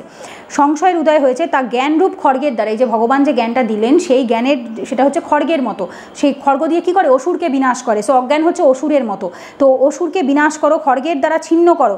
হে ভারত, যোগাশ্রয় করে, যোগের আশ্রয় করে তুমি যুদ্ধ করবার জন্য উঠে দাঁড়াও। এই যে যোগ কথাটির মানে দেখবে সমস্ত কিছু চ্যাপ্টারের শেষে একটা করে যোগ আছে। সাংখ্যযোগ, কর্মযোগ, জ্ঞানযোগ, ভক্তিযোগ, প্রত্যেকটার মানে কি? যোগ মিন্স অ্যাডিশন, অ্যাড, জীবনে অ্যাড করো। কোথাও লেখা আছে বিয়োগ করো, জীবন থেকে বাদ দাও একটাকে, না, জীবনে অ্যাড করো, ভক্তিকে জীবনে অ্যাড করো, জ্ঞানকে জীবনে অ্যাড করো, কর্মকে জীবনে অ্যাড করো। যখনই কোনো কিছু যোগ মানে হচ্ছে জীবনে যখনই কিছু তুমি অ্যাড করবে তখন সেটা তোমাকে সন্ন্যাসের স্তরে নিয়ে যাবে। যোগাশ্রয় হলে কি হয়, সমস্ত কিছুর মধ্যে থেকেও তুমি সন্ন্যাসের মতো জীবনযাপন করবে। গৃহস্থ হয়েও সন্ন্যাসের মতো জীবনযাপন করা যায় যখন তুমি সব কিছুতে ভগবান দর্শন করবে, সব কিছুকে টেম্পোরারি মনে করবে, একমাত্র গোবিন্দকেই পার্মানেন্ট আশ্রয় বলে মনে করবে, ভগবানকে সবসময় ধন্যবাদ জানাবে, যা পেয়েছো সেটাতে সন্তুষ্ট থাকবে, কোনো কিছুর আকাঙ্ক্ষা করবে না, কামনা বাসনা করবে না, নিজের ইন্দ্রিয়গুলিকে সংযম করবে, নিজের কথাবার্তাকে মার্জিত করবে, তখনই তুমি যোগের মধ্যেই থাকবে। যোগের জন্য আলাদা করে যে কোনো এক্সট্রা কিছু করতে হয় এরকমটা নয়, আমাদের গোটা জীবনটাই একটা যোগ হওয়া উচিত। পড়বো, সবে মাত্র আজকে 4 নম্বর ক্লাস শেষ হয়েছে, 4 নম্বর চ্যাপ্টার শেষ হয়েছে, এরপর এখনও আরও 14টা চ্যাপ্টার রয়েছে, 18টা চ্যাপ্টার টোটাল। তো যখন কমপ্লিট হবে দেখবে পুরো ধারণা এমনিই ক্লিয়ার হয়ে গেছে, ঠিক আছে। সো এখানে আমাদের 42 নম্বর শ্লোকে এসে জ্ঞান যোগ কমপ্লিট হলো। ক্লাসটা অনেকটা লেন্দি হয়েছে, 1 ঘন্টা 40 মিনিট হয়ে গেছে। তো যারা ভগবদ্গীতার ক্লাসে 1 ঘন্টা 40 মিনিট ধৈর্য ধরে পুরোটা দেখেছো তাদের ওপর ডেফিনেটলি গোবিন্দর কৃপা আছে। আর আজকে আমি একটু চেষ্টা করেছি আস্তে আস্তে বলার, কারণ সবাই আমাকে কমেন্টে লেখো দিদি তুমি খুব তাড়াতাড়ি কথা বলো, প্লিজ আস্তে বলো, আমাদের বুঝতে একটু সময় লাগে বা বুঝতে অসুবিধা হয়। আসলে আমি ছোটো থেকে খুব ফাস্ট রিডিং করি, মানে এখনও আমি প্রচণ্ড স্পিডে পড়ি, আমি 1 ঘন্টার মধ্যে 20-25টা পেজ পড়ে ফেলতে পারি। তো ওইটা ছোটোবেলার অভ্যাসটা আমার যায়নি, আমি কথাও যার জন্য খুব ফাস্ট বলি, আর ওই কারণে আমি একটু তাড়াতাড়ি বলে ফেলি। আজকে আমি থেমে থেমে অনেকটা চেষ্টা করেছি স্লো বলার, না হলে এই ভিডিওটা 1 ঘন্টা 20 মিনিটেই শেষ হয়ে যেত। আমি এক্সট্রা আরও 20 মিনিট লাগিয়েছি আমি ধীরে ধীরে বলতে গিয়ে। আশা করছি এর থেকে স্লো আর বলতে হবে না, কারণ বেশি স্লো বললে ভিডিওর লেন্থও অনেক বড় হয়ে যায়, তোমাদেরও ধৈর্য থাকে না হয়তো। তো যাই হোক, যারা ভেঙে ভেঙে দেখেছো তো খুব ভালো, দেখা কমপ্লিট হয়ে গেলে কমেন্টে অবশ্যই লিখবে যে দিদি কমপ্লিট হয়ে গেছে। আর যারা দেখেছো কমপ্লিট করেছো তাদের ওপর গোবিন্দর অশেষ কৃপা আছে, না হলে কেউ 1 ঘন্টা 40 মিনিট ধৈর্য ধরে ভগবদ্গীতা 4 নম্বর ক্লাস দেখতে পারে না। সবাই রিকোয়েস্ট করছিল, বারবার কমেন্টে বলছিল দিদি কখন দেবে কখন দেবে। আমার এত ভালো লাগছিল, আগের ভিডিওটাতে 23,000 24,000-এর বেশি ভিউজ হয়েছে। আমি কোনোদিনও ভাবিনি যে 1.5 ঘন্টার ভগবদ্গীতার ক্লাসে এত মানুষ দেখবে, এত মানুষ ভালো কথা বলবে। আর কারণ সত্যি বলতে কি আমার জ্ঞান প্রচণ্ড কম, কারণ আমার গুরুদেব নেই, আমার আশেপাশে কোনো গাইডেন্স নেই যে আমাকে ভগবদ্গীতা পড়ায় বা কিছু শেখায়। আমি আজ অবধি কোনোদিনও ভগবদ্গীতা কারোর কাছে পড়িনি, শিখিনি, কিচ্ছু না। যা যেটুকু মুখ থেকে বলি গোবিন্দ বলায়, মুখ থেকে গোবিন্দই বলায়। তো গোবিন্দর কৃপায় এইটুকু বলেছে, আমি ভাবতে পারিনি যে এত মানুষের ভালো লাগবে। তো তোমাদের এত ভালো লেগেছে তার জন্য আমি ভীষণভাবে grateful, thank you so much. গোবিন্দকেও অনেক ধন্যবাদ, তোমাদেরকেও অনেক ধন্যবাদ। তো চলো এই ভিডিওটা এখানেই এন্ড করছি, পরের ভিডিওতে দেখা হচ্ছে। ততক্ষণ সবাই সুস্থ থেকো, ভালো থেকো। হরে কৃষ্ণ, রাধে রাধে।